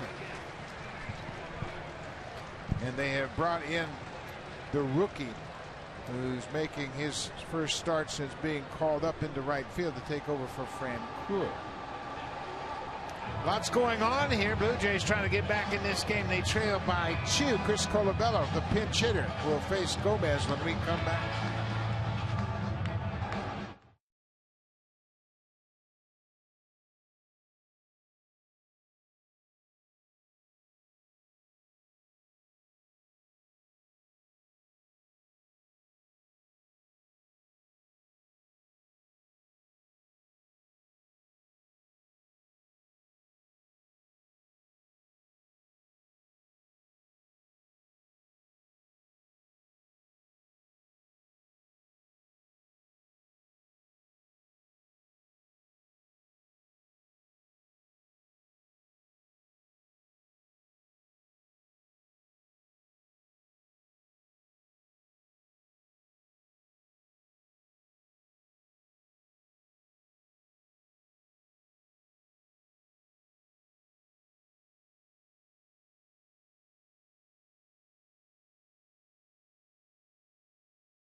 As in his 50th appearance of the season, he was brought into the game after the pinch hitter Colabella was announced. He's another former Cleveland Indian minor leaguer. Gomez has a good arm. That's Aaron Altair, who has taken over in right field in the double switch. He will bat in the pitcher spot in the 9th slot. Gomez has a good fastball with a lot of running action on it. Well, the Phillies have seen Ben Revere run, so they're keeping a close eye on him. We haven't seen him take a stolen base attempt since he's joined the Blue Jays. Well, I don't know if this is a stolen base attempt right here. This is the time to run.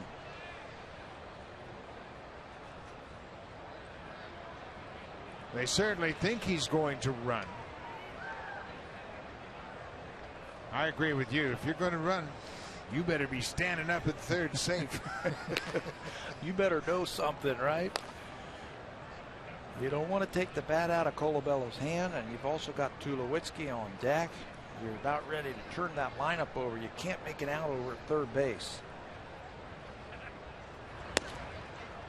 Colabello pinch hitting. Pitch hitting for the pitcher, Liam Hendricks, in the 9th spot. As Pat mentioned, Tulowitzki and Donaldson would follow.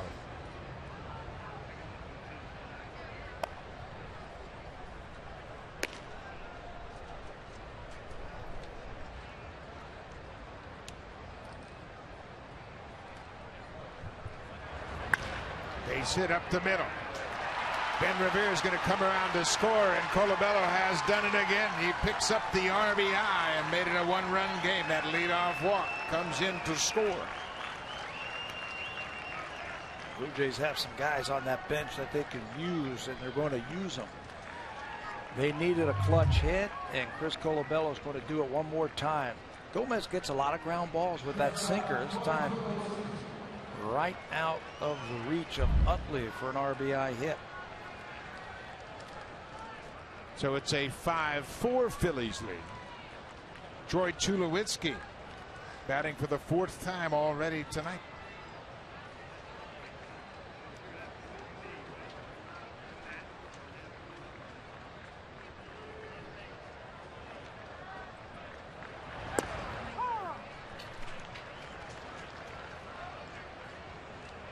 Tulowitzki falls behind.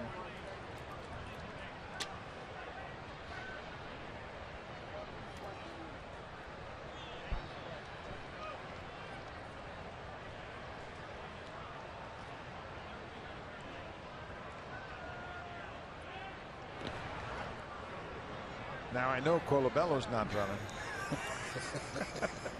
Chris does have a stolen base. In fact, he has 2. 2 for 2. But he's not running here. He's not running here. I don't know why Gomez is so preoccupied with the base runners. Because if you throw it to first, you don't have to throw it to home.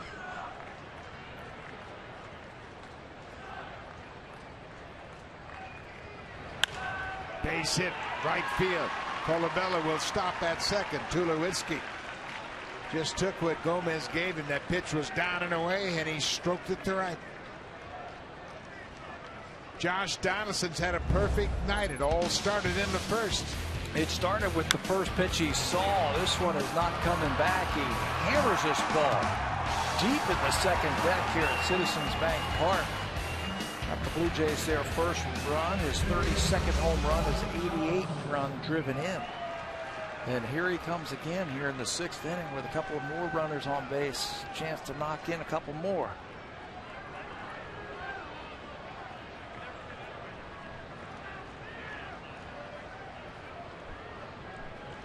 Still just 1 out. Colabello at second, Tulowitzki at first. Downstairs for a ball.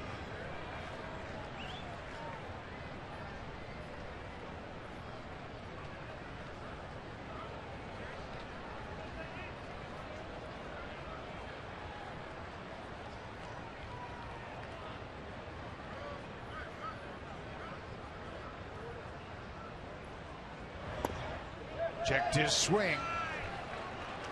They asked down at first base, and Adam Amari said no swing. So Donaldson has the count in his favor, 2-0. And what do you do when it's 2-0? You're looking for that one pitch in that one spot. See if you can do some damage.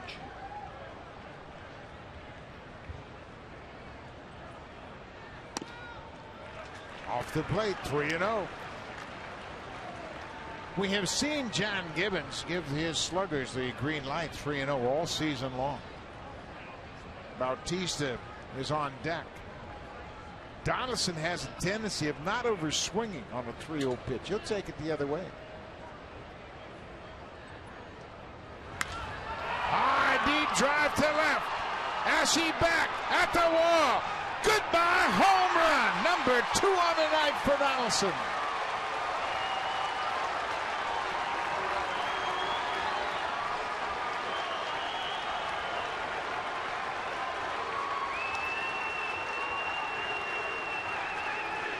Gomez doesn't give up a lot of home runs with that great sinker, but he grooved one to Josh Donaldson, and he got the green light, and the Blue Jays are glad he did. What a night Josh Donaldson's having. Been on base 4 times. That's his 3rd multi-home run game of the season. For Donaldson, another 4 RBI night. 6th career multi-home run game for Josh. What a season he has put together. This is Gomez's 50th game and only the 2nd home run that he's given up. And Josh knows he got that one. He's blowing that one right out of here. Blue Jays take the lead. Bautista with a mighty cut. For Donaldson, 4 RBIs. That's the third 4 RBI game of the season for Josh. That gives him 91 ribbies for the season. Bautista pops it up on the infield. Ryan Howard, the first baseman, makes the catch. Boy, they have leaned on him all season long, and Josh Donaldson has come up. It seems like multiple times as Brett Cecil now starts to get loose. He has come up with big hits for the Blue Jays, and he gets another one. Donaldson with 91 RBIs, his career high. Last year in Oakland, he had 98. Edwin drives it deep to left. Get up, ball gone! Edwin Encarnacion, a career high 15-game hit streak, and he does it with a home run. That was a liner to left field, and it had just enough legs to get over that fence in left field, and the Blue Jays are pouring it on now.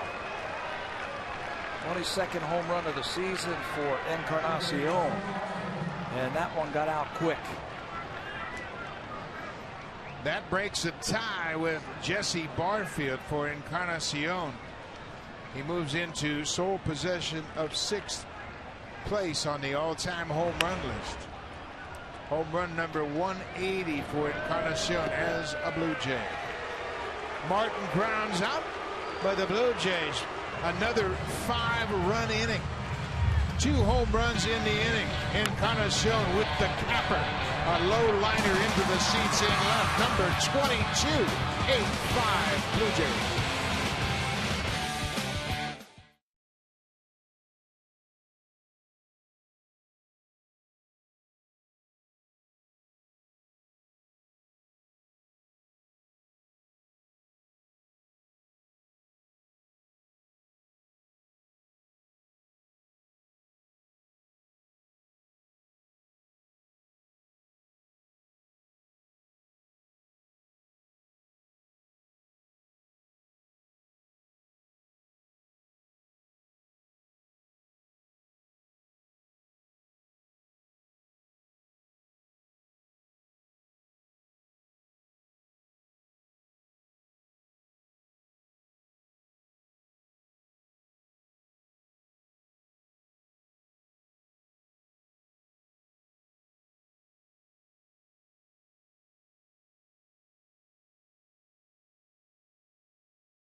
Sportsnet's MLB Live Tracker. Get play-by-play updates, batter hit zone charts, and real-time win percentage live during every MLB game.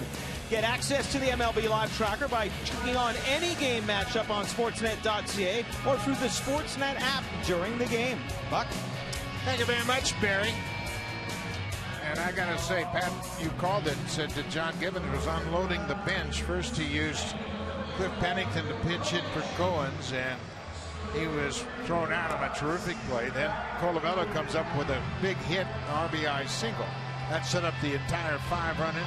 Yeah, there's not a lot of other places where you want to pinch hit, so he played his cards there, and it worked out. Now it's up to the bullpen. Once again, Brett Cecil will come in. He last worked on Sunday, a third of an inning in that game against the Yankees. Faced one batter. Beltran got him to fly out. He's 3-4 with a 355 earned run average. He will now face the bottom 4 in the lineup for the Phillies. Cliff Pennington stays in the ball game, and he plays second base. Cody Ashe And another good night against the Blue Jays. Had an RBI single in the 4th inning against R.A. Dickey.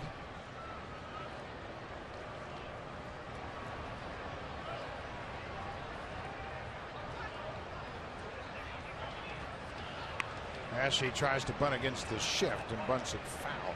I don't understand why hitters get in such a hurry to bunt that pitch right there.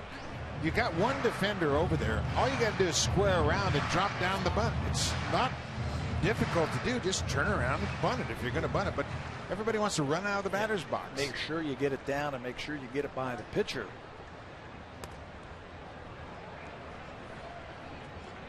Watch out quickly. Ashy. He's running out of the box. Square around. Yeah, you got to square around. Down. Put it down on the ground. It's going to be a base hit.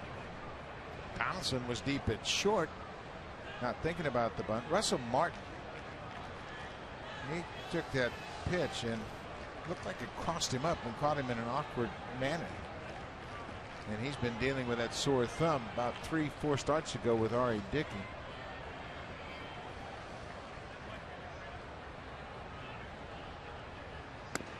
There's that curveball. Brett Cecil, like the rest of his bullpen mates, has really been hot lately. He's not allowed a run over his last 17 games, and he's got an opponent batting average of 167 over his last 16 games. That's going to reach the seats out of play.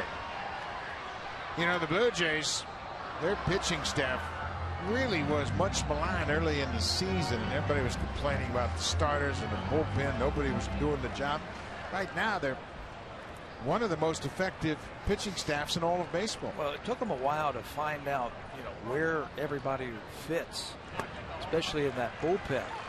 Brett Cecil started the season as the closer and then moved around, and now he's in a good spot right here.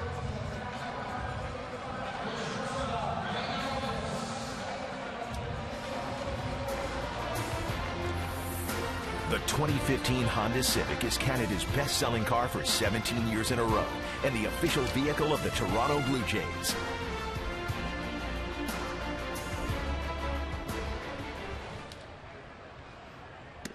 Freddie Galvis, a switch hitter batting right-handed against Cecil. Galvis batting right-handed for the first time. Had a triple his last time up. Hit a triple into the alley in right center. Drove home a run.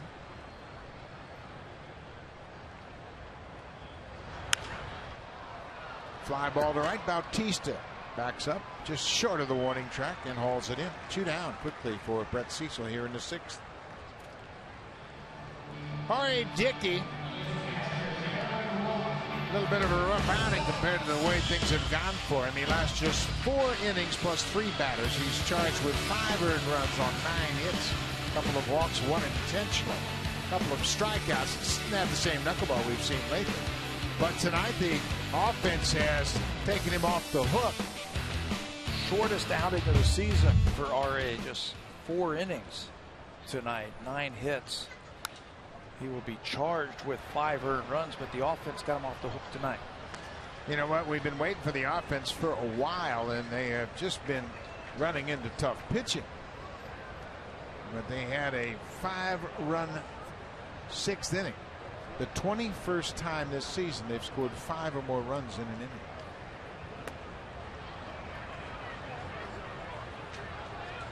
Boy, Brett Cecil's pitching with a lot of confidence right now, isn't he? He's made a couple of changes. He's got that glove right at his belt buckle now. It felt like he might be tipping his pitches. Early this season, you can see he sets up right at that belt buckle now, and that helps him get on top of that curveball. Adam Omari down at first, and no swing from Cameron Rupp.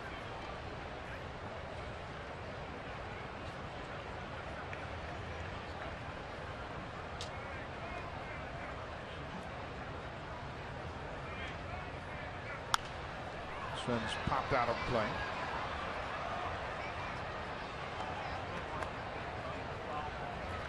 Aaron Altair is on deck. He came in as part of a double switch in the 6th inning.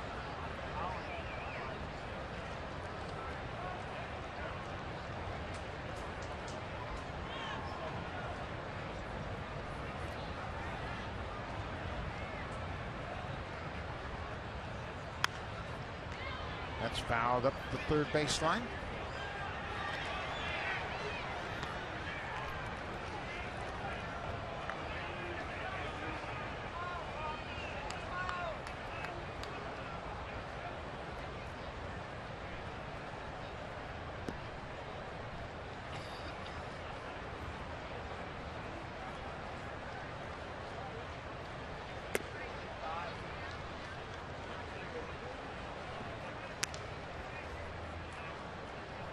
We're in the bottom of the sixth. The Blue Jays broke out on top with a first inning home run by Josh Donaldson. Francoeur tied it in the bottom of the second with a solo shot to center.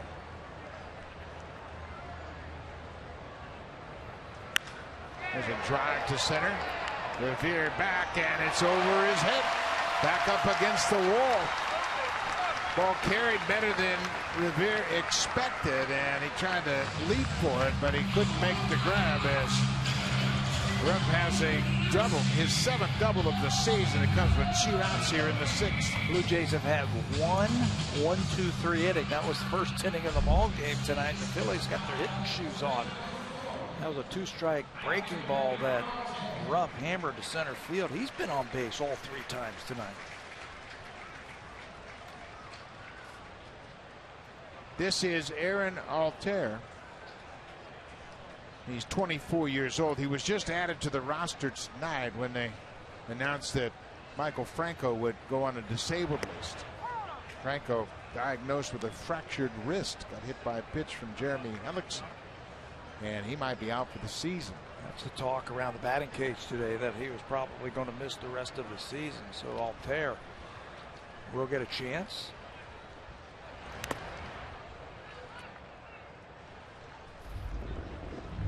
Here's the play you were talking about. It's a fastball, and he brings his hands in, and it hit right above the wrist. Not in the forearm area, not directly on the wrist. So it's a fracture that they found today. They were hoping that he would be able to play in tonight's ball game after the off day yesterday, but they found that small fracture, and he could be out for the season. Ground ball. Tulowitzki to his left, handles it cleanly and throws to first to end the inning. Brett Cecil gives up a 2-out double and nothing more. We'll go to the 7th. The Blue Jays with a bounce back big inning have taken an 8-5 lead.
In September, there is a lot of American League East action at Rogers Center.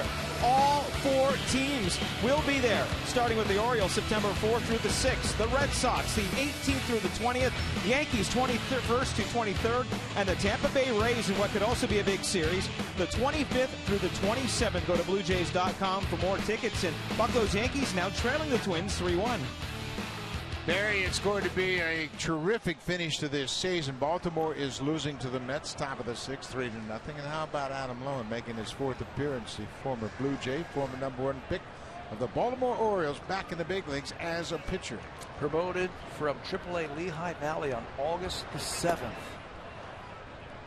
And he was the closer down in the minor leagues for the Phillies, and he has done really well since they brought him up in his 3 games. Adam, of course, is from Surrey, BC. He was drafted in the first round by the Baltimore Orioles as the 4th pick overall, 2002.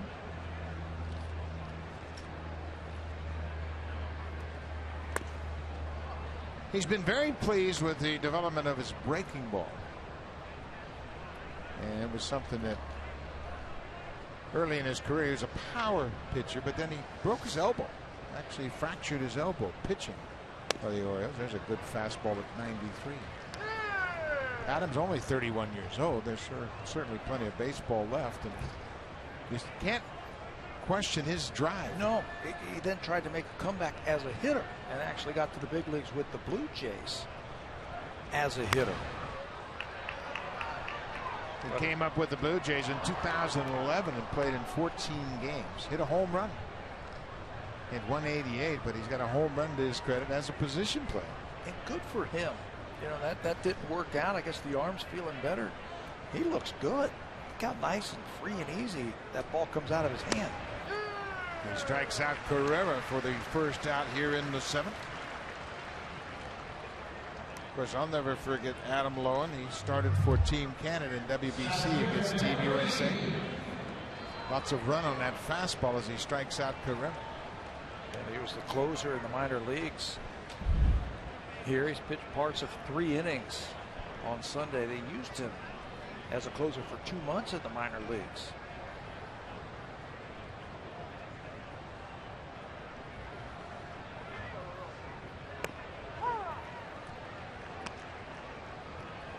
I was in Baltimore broadcasting when Lowen came up the first time.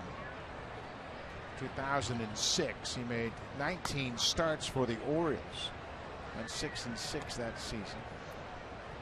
And then he started to have the arm trouble. He is a great kid and a guy that you really want to cheer for. Showing some perseverance in his baseball career.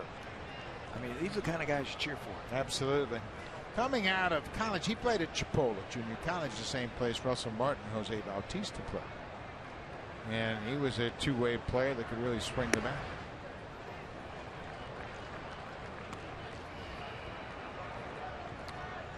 Lowen pitched on Sunday, as you mentioned, Pat. Went an inning and 2/3, had a couple of strikeouts. Had the off day yesterday, so he shouldn't feel the impact of those 31 pitches on Sunday. He loses Ben Revere. Let's check in with Hazel May.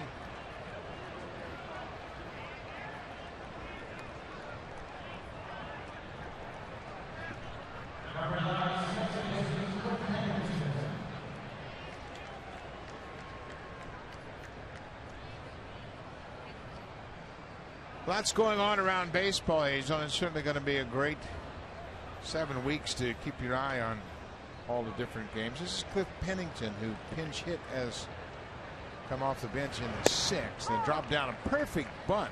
Looked like it was going to be a base hit all the way, but Cesar Hernandez, the third baseman, made a terrific play on it.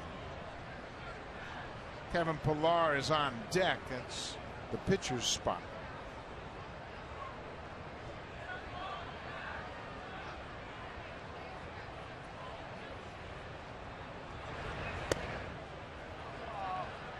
Ball in the strike to Pennington. Boy, the Blue Jays did a nice job of revamping their roster for this interleague series. Anytime you come into a National League park, you're going to need more bench players. For the longest time, they were only carrying 3 players on their bench. You need more when you come into these venues, the National League ballpark, where the pitcher has to hit, because you've got so many chances to use those guys in pinch hitting situations. Really came into play in the 6th inning when they sent up a couple of pinch hitters, and that led to that 5-run inning.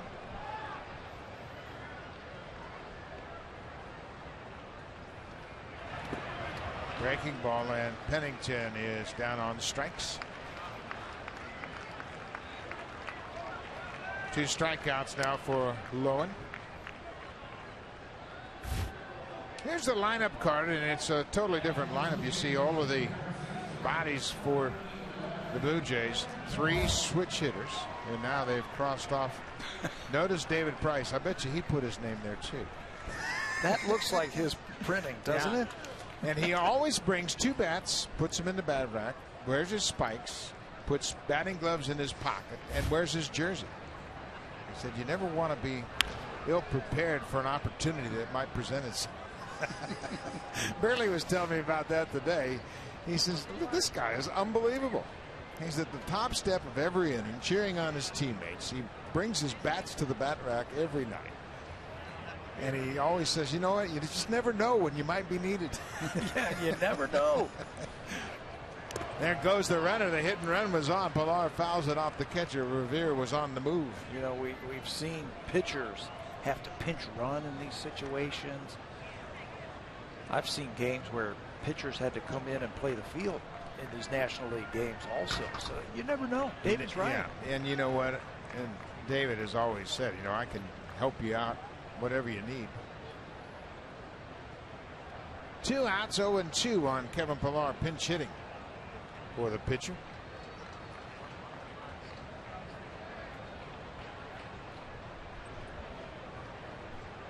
Lowen throws it past Ryan Howard, and that's going to go into the seats. And you can see Tim Leeper reminding the umpire it is 1 base from the mound. Leeper saying he's pleading for 2 bases. But the only situation where that comes into play is if he steps off the rubber, comes an infielder. So Revere will go back to first base. It's a straight pickoff. You see the throw over to first base. It's wild by Howard. Now, if he stepped off and threw it at 2 bases. Blue Jays really caught a bad break when that ball bounces out of play, goes into the stands. Revere was going to third for sure, and no telling where that ball ends up if it bounces around.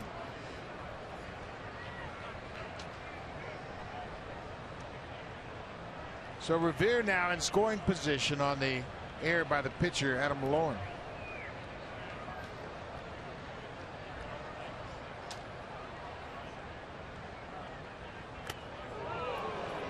That hit Pilar in the hand. He's going to go to first. Tried to get out of the way, and it just clipped his hand.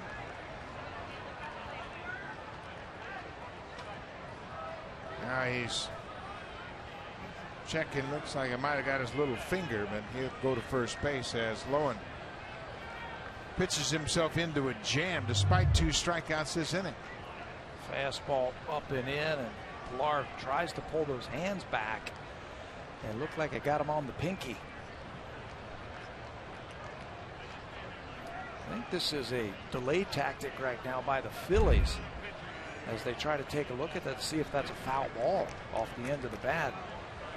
McCann, the manager, is on the top step looking in. You got the infield standing on the mound. It's one of the common plays you can review whether or not a batter was hit by a pitch, and Pete McCann got the wave off from his video room. So Pilar is at first, hit by a pitch. Revere at second. Tulowitzki had a big hit in the 6th inning that set up the 3-run home run by Donaldson. Tulowitzki single to right.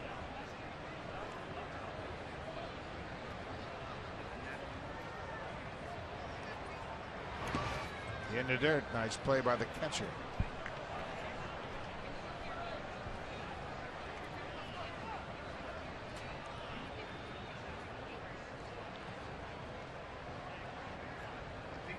Tulowitzki is playing in his 18th game with the Blue Jays by scoring that run in the 6th. That's the 16th run he's scored since he's joined the ball club. So he's getting on base and coming around.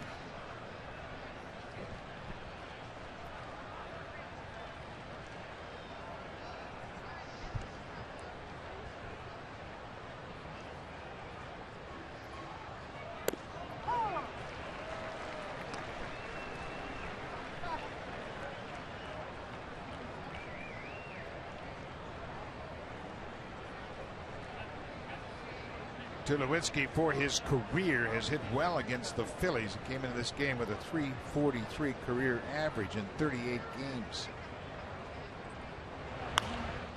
Hooks that off-speed pitch hard into the seats. Yeah, he's making some hard contact now. That's a good sign. First time up, he lined right out to the third baseman. Had a solid single to right field in his last time up. Starting to put together that solid contact, which is always the first sign that a guy's coming out of his little bit of a slump.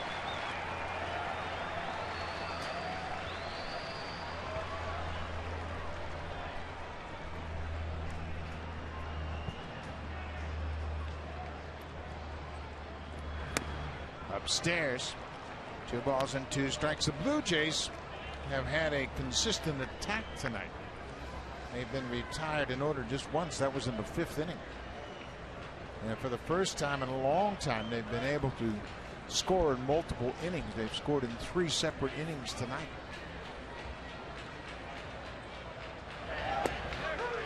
Tulowitzki takes a fastball strike on the corner. Low and strikes out the side and eventually strands a pair.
The Toronto Blue Jays and the Baltimore Orioles.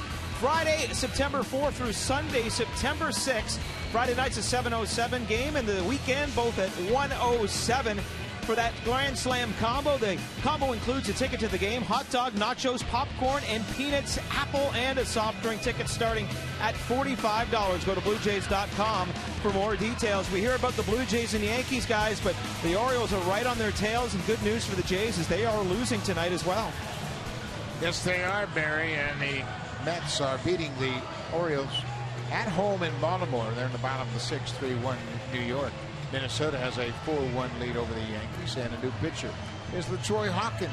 Hawkins last worked on Saturday, an inning against the Yankees, had a couple of strikeouts, gave up 3 hits in a run to the Yankees. Overall, he's 2-1 with .310 earned run average, just 4 base on balls for LaTroy Hawkins this season in 31 ball games. A couple other defensive changes. Kevin Pillar will stay in the ball game and play center field. Ben Revere, who started the game there, has shifted over to left field. So if you're keeping score at home, the pitcher spot now becomes Ezequiel Carrera's spot in the lineup, the 6th spot. And there's Revere taking up space in left field. John Gibbons doing a lot of manipulating and pinch hitting, and now he's got some extra men to play with. Chase Utley, top of the order for Philadelphia. LaTroy Hawkins throws a first pitch upstairs. Boy, I love Russell Martin. He's always in the ball game back there. He thought that was a strike, and I'm sure he is letting Vic Garapazza, the home plate umpire, know what he thinks. That high fastball was right there.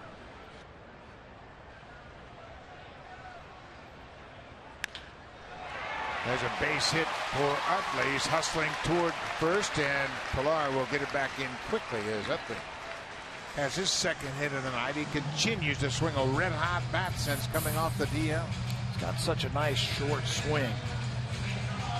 He was looking for that fastball 1-0, sent it right back through the middle.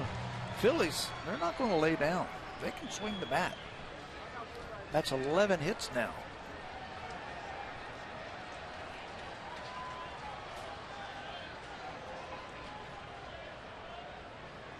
Cesar Hernandez, he has 3 hits. Pilar breaks back, and he'll get there in plenty of time. Kevin Pilar came into the game as a pinch hitter and brings that great glove into center field. That's what you want to do if you're John Givens. Get your best defensive team out on that field late in the ball game when you have the lead. And Pilar's played a great center field this year. Runs that one down.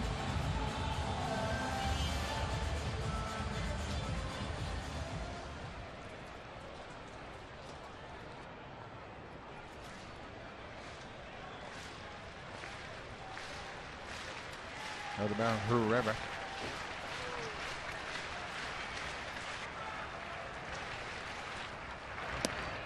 Inside.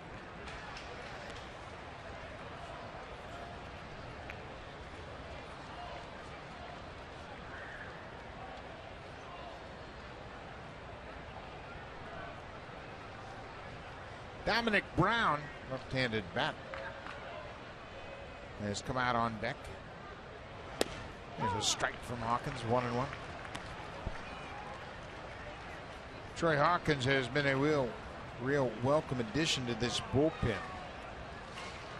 Hawkins last pitched on Saturday in that Yankee game. He's been a leader down in that bullpen with all those young arms that the Blue Jays have. Fly ball to center. Pilar comes in quickly and makes the catch. 2 outs after the Utley leadoff single. Well, that's the beauty of LaTroy Hawkins. He doesn't get rattled. He's been around this game forever. He gives up leadoff single, comes back and makes 2 good pitches and gets 2 quick outs.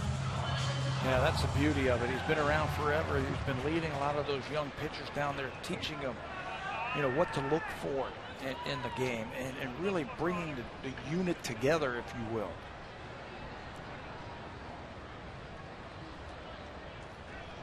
This is Dominic Brown.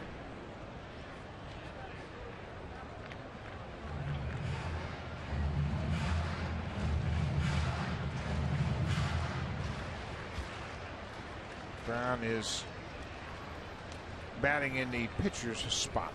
Adam Lowen was in this spot.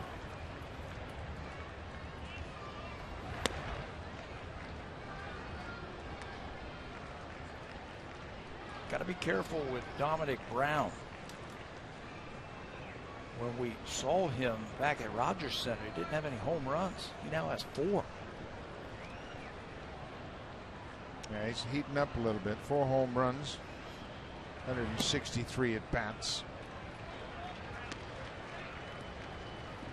Looked like Hawkins was trying to crowd him a little bit with those fastballs, so he can't extend. Brown's just 1 for 7 as a pinch hitter.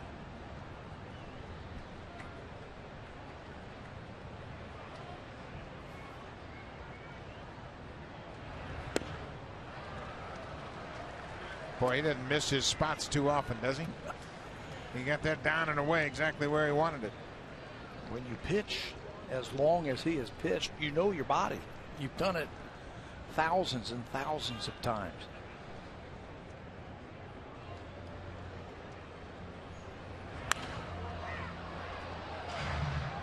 Hawkins right back into the at-bat now. It's 2-2.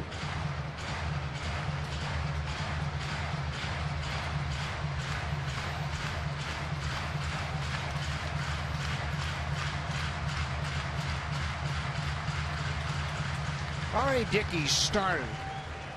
He went 4 innings plus 3 batters. Hendricks came on in relief, got a double play and a strikeout in his inning of work. Cecil gave up a double in his inning of work and nothing more, and now Hawkins. Well, the Blue Jays have basically two complete platoons of pitchers, and you can separate them and keep them fresh. You've got Hawkins and you've got Lowe. You've got Bo Schultz, you've got Hendricks, Sanchez, Osuna.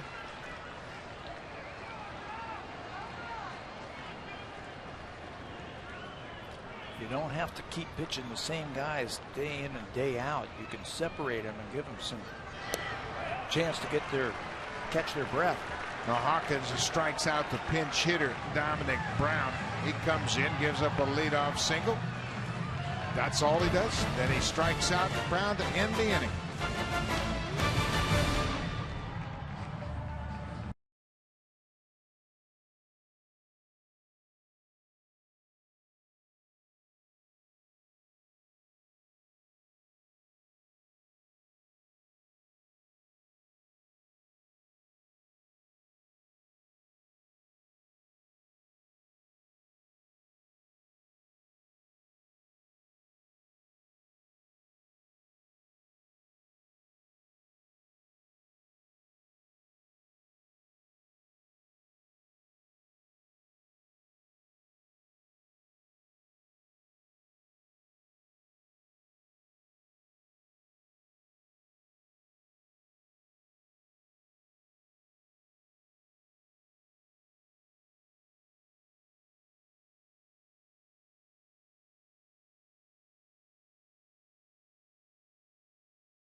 The 2015 Honda Civic, Canada's best-selling car for 17 years in a row, and the official vehicle of the Toronto Blue Jays.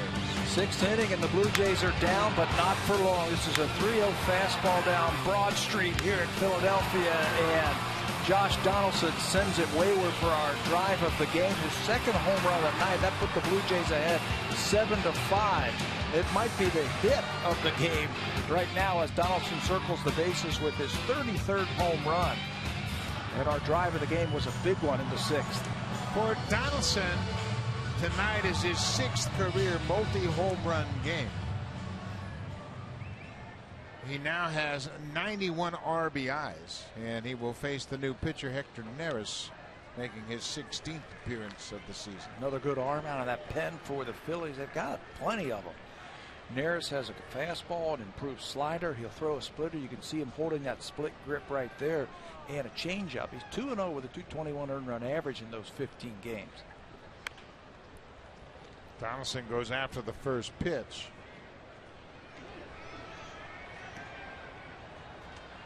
What a night Josh has put together, huh? What a season he's put together. And boy, what an addition to this ball club. He stepped right in, became a big part of the team right away in spring training. Off the plate.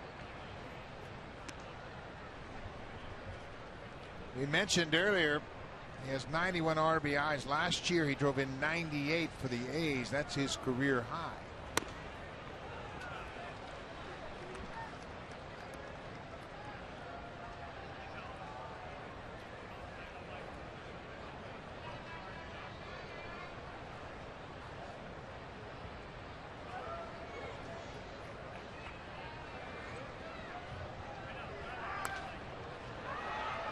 Over the Blue Jays dugout, well back into the seats.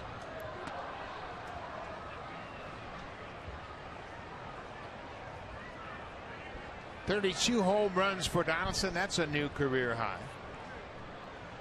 He and Troy Tulowitzki have really made a terrific left side of the infield.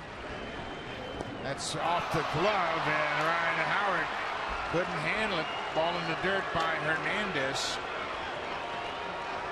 Donaldson reaches. He's been on base all 5 times he's come to the plate tonight, and I shortchanged him a home run. He's got 33 homers. 33 with that second one in the 6th inning. We'll see how they score that one. It's going to be an error. I'm not sure who's going to get it. Hernandez has already had one tonight. And that ball bounces over at first base. Howard can't come up with it, so will probably be charged to the third baseman. Yeah, I would think it will be an error on the third baseman. It was in the dirt, obviously, low throw. Blue Jays have 8 runs on 8 hits, making the most of their hits. Donaldson has 3 of the 8 hits. You know what they've done, Buck? Again, Big hits. Big hits, but they forced walks. 6 walks tonight from Philly pitching.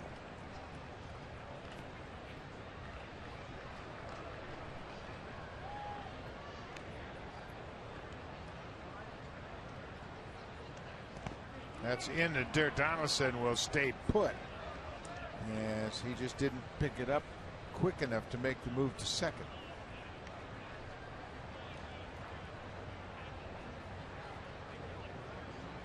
Bautista's 0 for 4. Donaldson's been on base 5 times tonight. Encarnacion's been on base 3 times.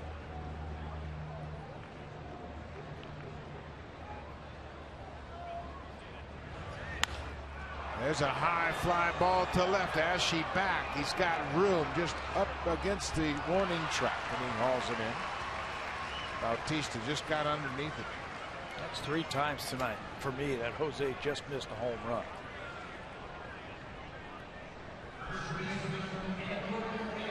Edwin Encarnacion established a career high with the home run his last time up.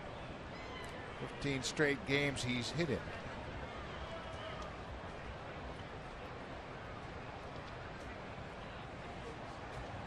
He's reached base in 20 straight games.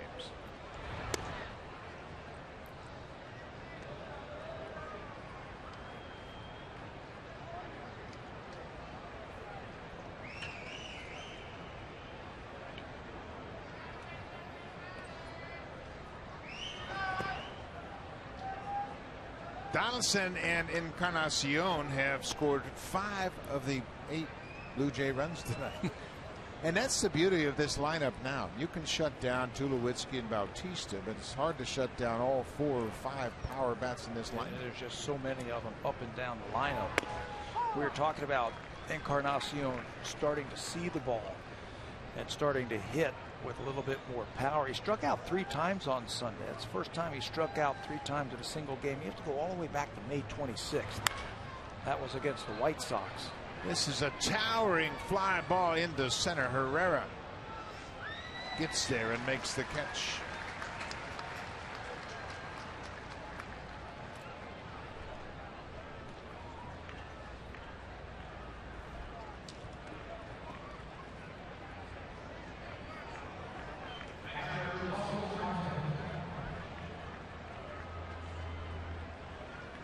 Russell Martin, the catcher.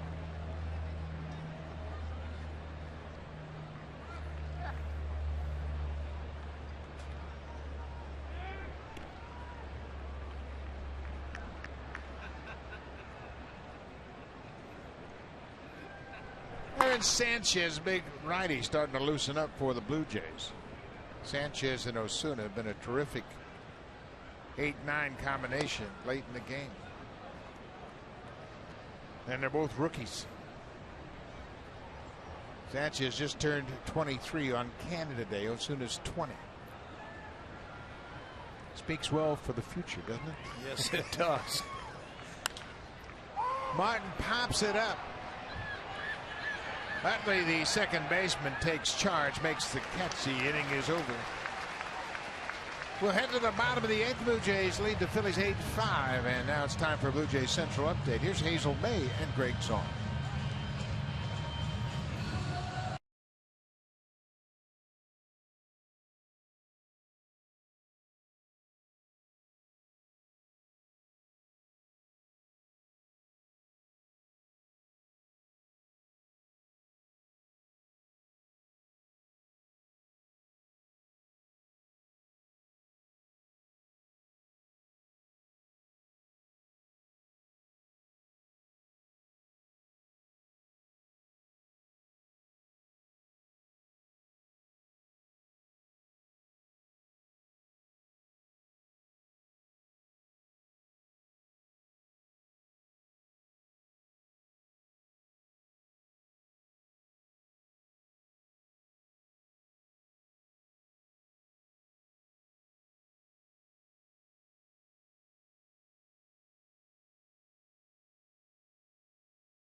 Combo night.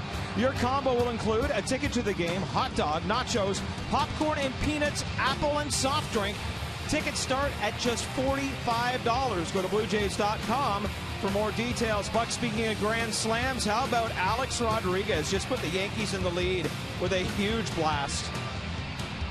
We said the Yankees aren't going to go away, and certainly they continue to hit the big home runs.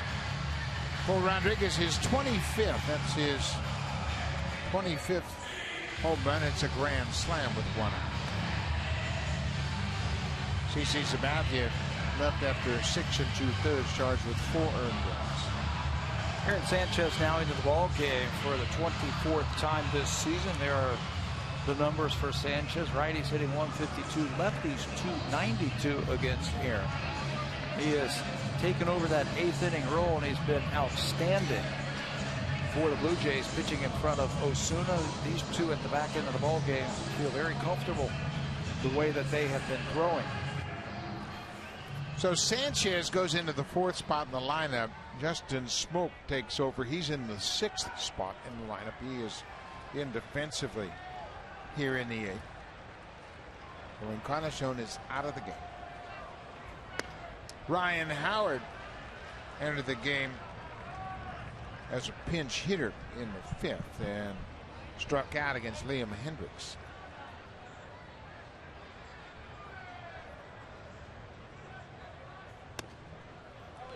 When you play a National League game coming from the American League, you've got to take scorekeeping 101. You got that right. You need the Scorekeeping for Dummies book. You just pay attention. You know, the easiest way I found to keep score in the National League, if you're following along with the manager, wherever the pitcher spot is, just try and stay away from that as much as possible. It also helps when the lineups are up on the scoreboard. Yeah, that always helps. So Howard struck out in the 5th. And how about this Blue Jays bullpen once again? They have put up some zeros.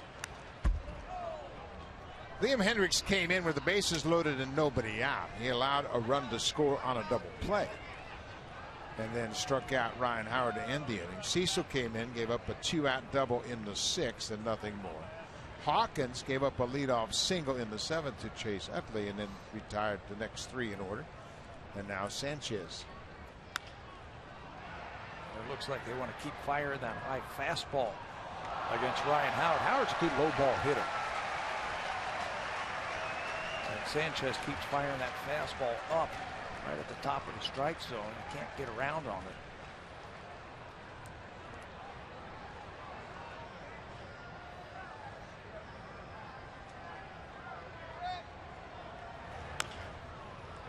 .94, good movement. Does that play look familiar to you right there? That's how the Blue Jays lost that one game to Philadelphia. Ryan Howard hit a foul ball off his knee that went up the first baseline. And that started a 3-run inning, the only inning that the Phillies scored. And it was that same kind of pitch, that inside fastball like that. And to his credit, Ryan Howard hit it off of his leg, and instead of standing around home plate, he recognized that the big shift was on. He started towards first base. The umpires got together, and the Blue Jays couldn't review it. That was on the play. 28th of July, and the Phillies won that game 3-2. They scored all their runs in that inning. There's a fly ball to left. Ben Revere over near the line makes the catch. Let's check in with Hazel May.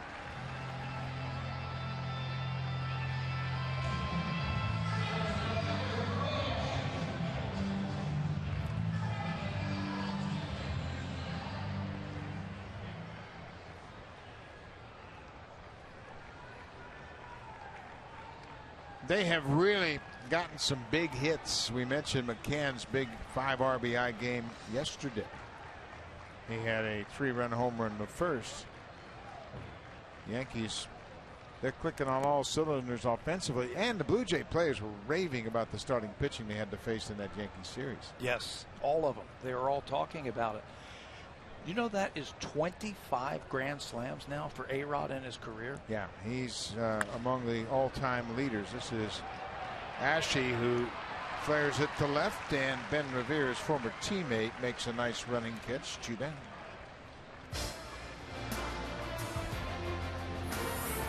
The 2015 Honda Civic is Canada's best-selling car for 17 years in a row and the official vehicle of the Toronto Blue Jays.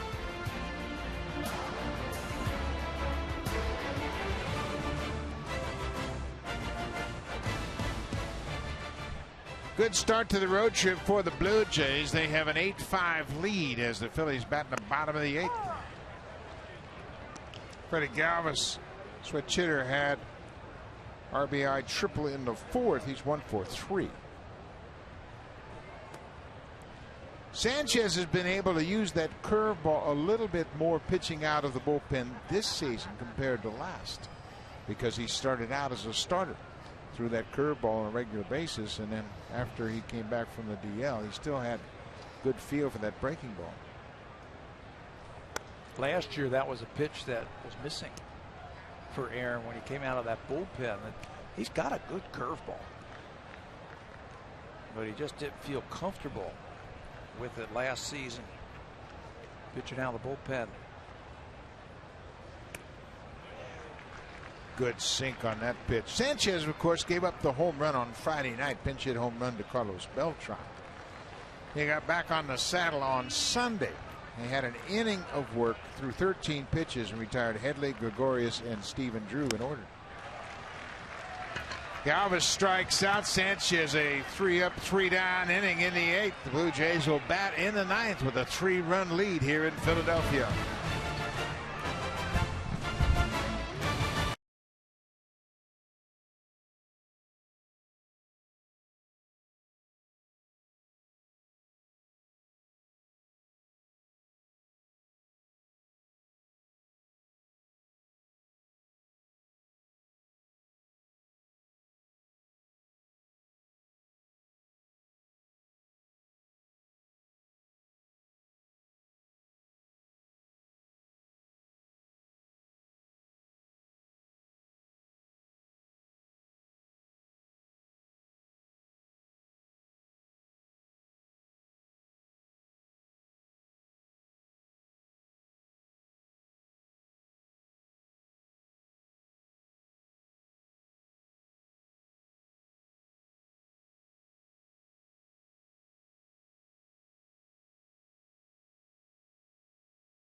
Person responsible for killing his friends. Don't miss an all-new episode of The Strain, Sunday at 10 Eastern and Pacific, only on FX. Thank you, Barry. The Jays are set to bat in the 9th, and lots of Blue Jay fans in attendance here at Citizens Bank Park. And they've been treated to quite an offensive breakout game. 8 runs on 8 hits. Blue Jays have pounded out 3 home runs tonight. And the bullpen has done their job, or they have come in and put up some zeros. This will be the closer for Philadelphia, Ken Giles, who has not pitched since last Wednesday. He needs some work. So he needs some work. He's 7 for 10 in saves. He took over after Jonathan Papelbon was traded to the Washington Nationals. He's a flamethrower. Look at that. He's averaging almost 12 strikeouts per 9 innings. At times he can get wild. He's thrown 51 in the 3rd innings this season. He's had 68 strikeouts.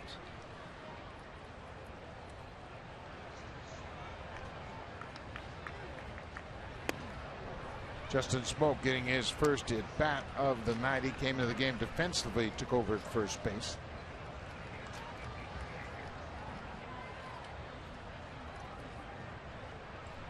It'll be Smoke, Revere, and Pennington.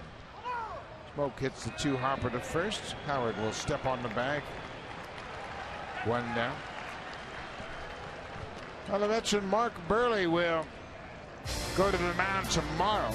Burley has had a terrific season. Good bounce back effort for him last night, and it all starts tomorrow. 6:30 p.m. Eastern Time, 3:30 p.m. Pacific. Burley looking for his 14th win of the season, and he has had another outstanding year pitching. Hasn't missed any time at all. Hasn't missed a start in his major league career. I want to see him hit. Remember we saw him in Washington? He had quite an outing in Washington, didn't he? Drove in a run, broke up a double play. Got a base hit, threw a complete game. He's having a blast. I sat and talked with him today about this team, and he said, man, oh man, this is a great bunch of guys. Everybody's hanging out. They all went to dinner last night here in Philadelphia, had a free night. And he said, you know, last couple of years, we're just thinking about, wow, how many more games we got left and how many starts do I have? He said, now everybody's supercharged. So you bring in Tulowitzki and you bring in Price, and they fit right in, and they're ball players, and we got a terrific thing going right here. Yeah, all the guys that they brought in at the deadline has really energized this team. How about this guy? He's ready to play. He's got his batting gloves on. He's got bats in the bat rack. He wears his spikes. He says, you never know when you might be needed, and he said, I want to be ready in case they need me. I think he's ready. He absolutely loves this game, and he is a great teammate. Everybody has really enjoyed his presence since he's joined the ball club. But he's in on every pitch, I'm telling you. And I guarantee you, he put his name on that lineup card. Man, you got to love that. Hey, Skipper, just let you know I got a big bat here. Big left-handed bat on the bench.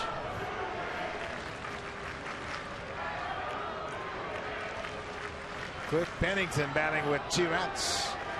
Pennington's a switch hitter, which has really added to his value on this club. Started this game, they had 6 men on the bench. Well, 7 if you count Price. And 3 switch hitters. Boy, that's one thing that they did when they went out and got him. He can play multiple positions. He's a veteran. You can see how calm he is at the plate when this guy's throwing upper 90s.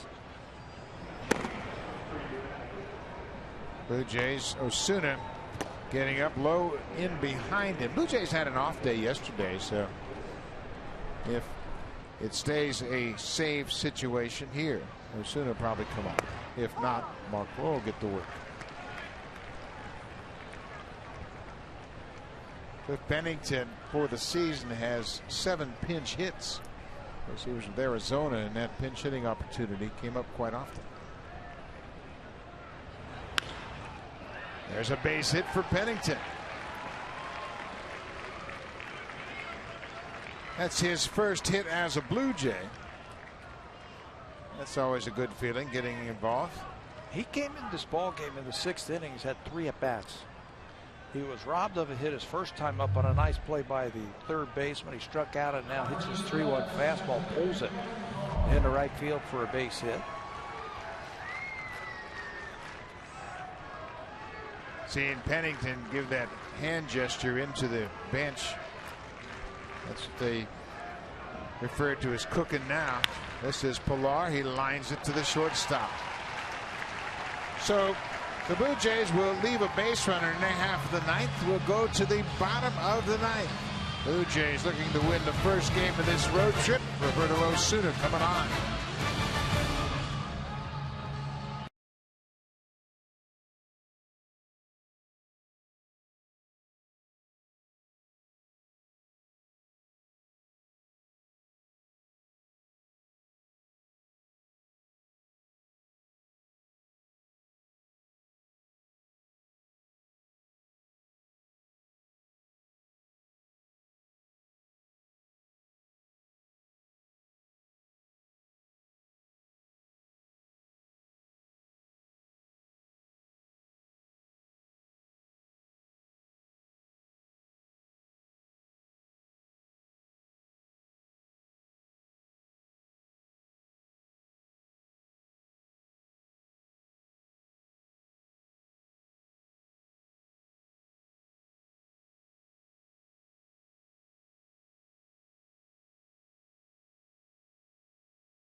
Welcome back to Philadelphia, beautiful Citizens Bank Park. We've made it to the bottom of the ninth. The bullpen once again has been terrific tonight.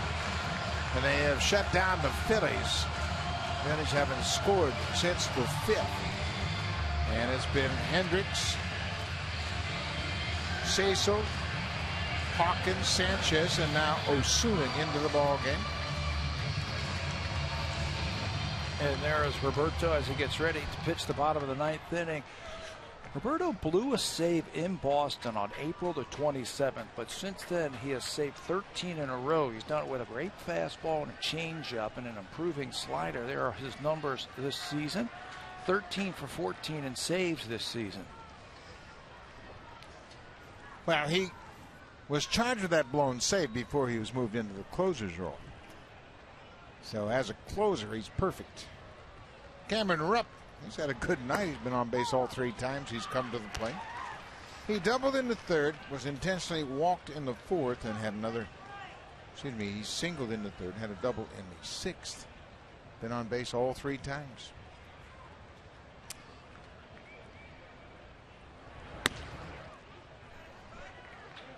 Roberto Osuna has been a terrific story, and he and LaTroy Hawkins have been nearly inseparable since Hawkins has joined this team. And Osuna constantly asking Hawkins about situations, pitching, grips, how you throw the 2-seamer, all kinds of things. Osuna last pitched on Sunday, threw 15 pitches in that inning against the Yankees, picked up his 13th save.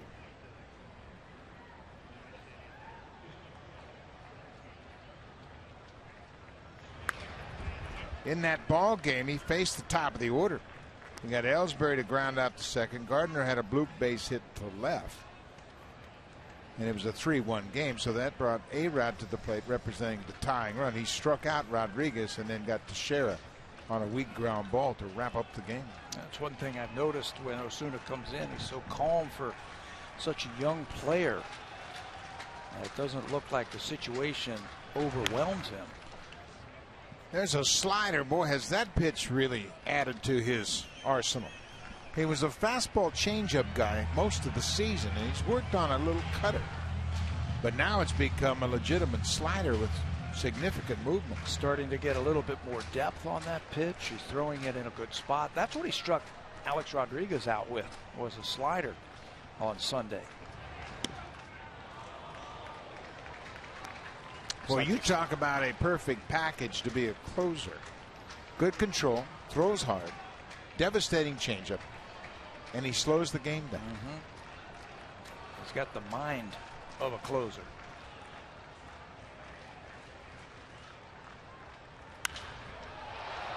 High fly ball, Pilar. It's under it. 1 down. Now for a preview of what's coming up next on Sportsnet Central. Here's Ivanka Arsmak and Brendan Dunlop.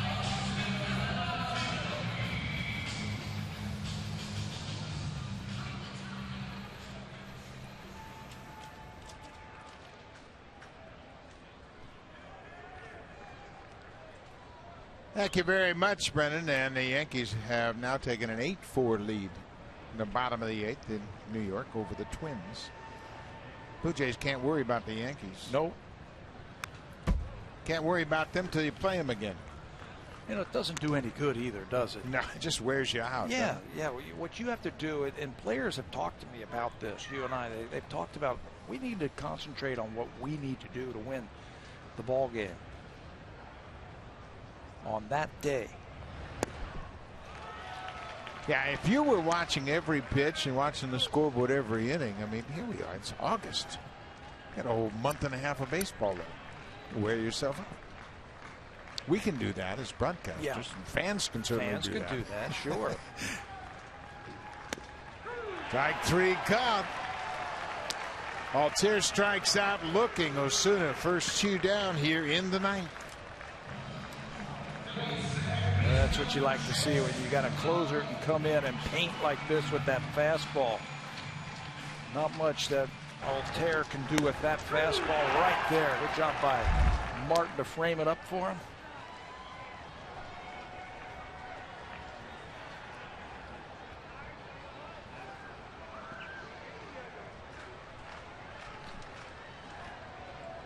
Chase Utley, another 2-hit night.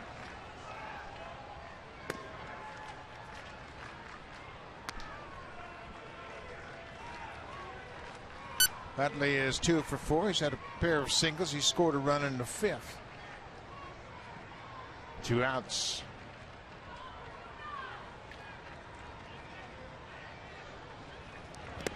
I got a question for you.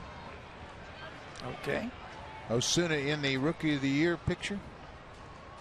Boy, that's a great question.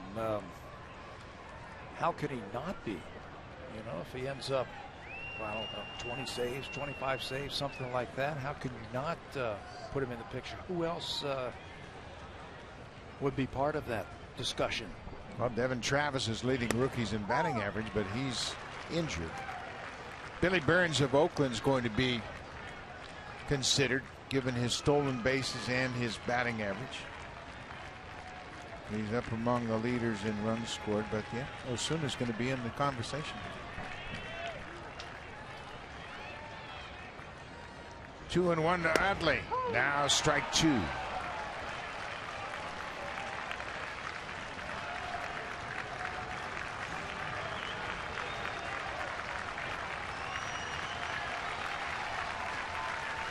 Blue Jay fans are on their feet here in Philly.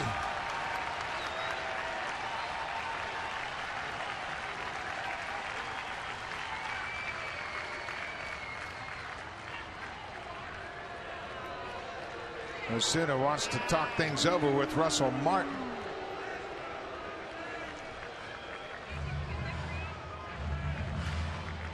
And it was Roberto who stepped off the mound. Wasn't real sure what they wanted to do, so he called out the veteran catcher and had a little talk with him. That's the poise that we talk about from such a young player. Instead of throwing the pitch where there wasn't 100% conviction, he steps off the mound and has a conversation with his catcher. Right back to the mound. Osuna has it. That's the ball game. The Blue Jays win it 8-5. A big 5-run 6th inning. Blew the game apart. Josh Donaldson, a 2-homer, 4 RBI night. Osuna picks up his 14th save of the season. You know, on a night where the starting pitching dropped the ball, they've been so good for about 3 weeks. The hitters picked up the starting pitching. The bullpen took over, and now the Blue Jays find themselves just a half a game behind the New York Yankees in the American League East. The Blue Jays needed a big offensive night. They score 8 runs on 9 hits. Encarnacion, a career-high 15-game hit streak. He homered in the 6th, part of a 2-homer inning in that 5th inning. We'll be back at it tomorrow. Blue Jays will try to sweep the 2-game series. They'll send Mark Burley to the mound. Stay tuned. Here's Sportsnet Central.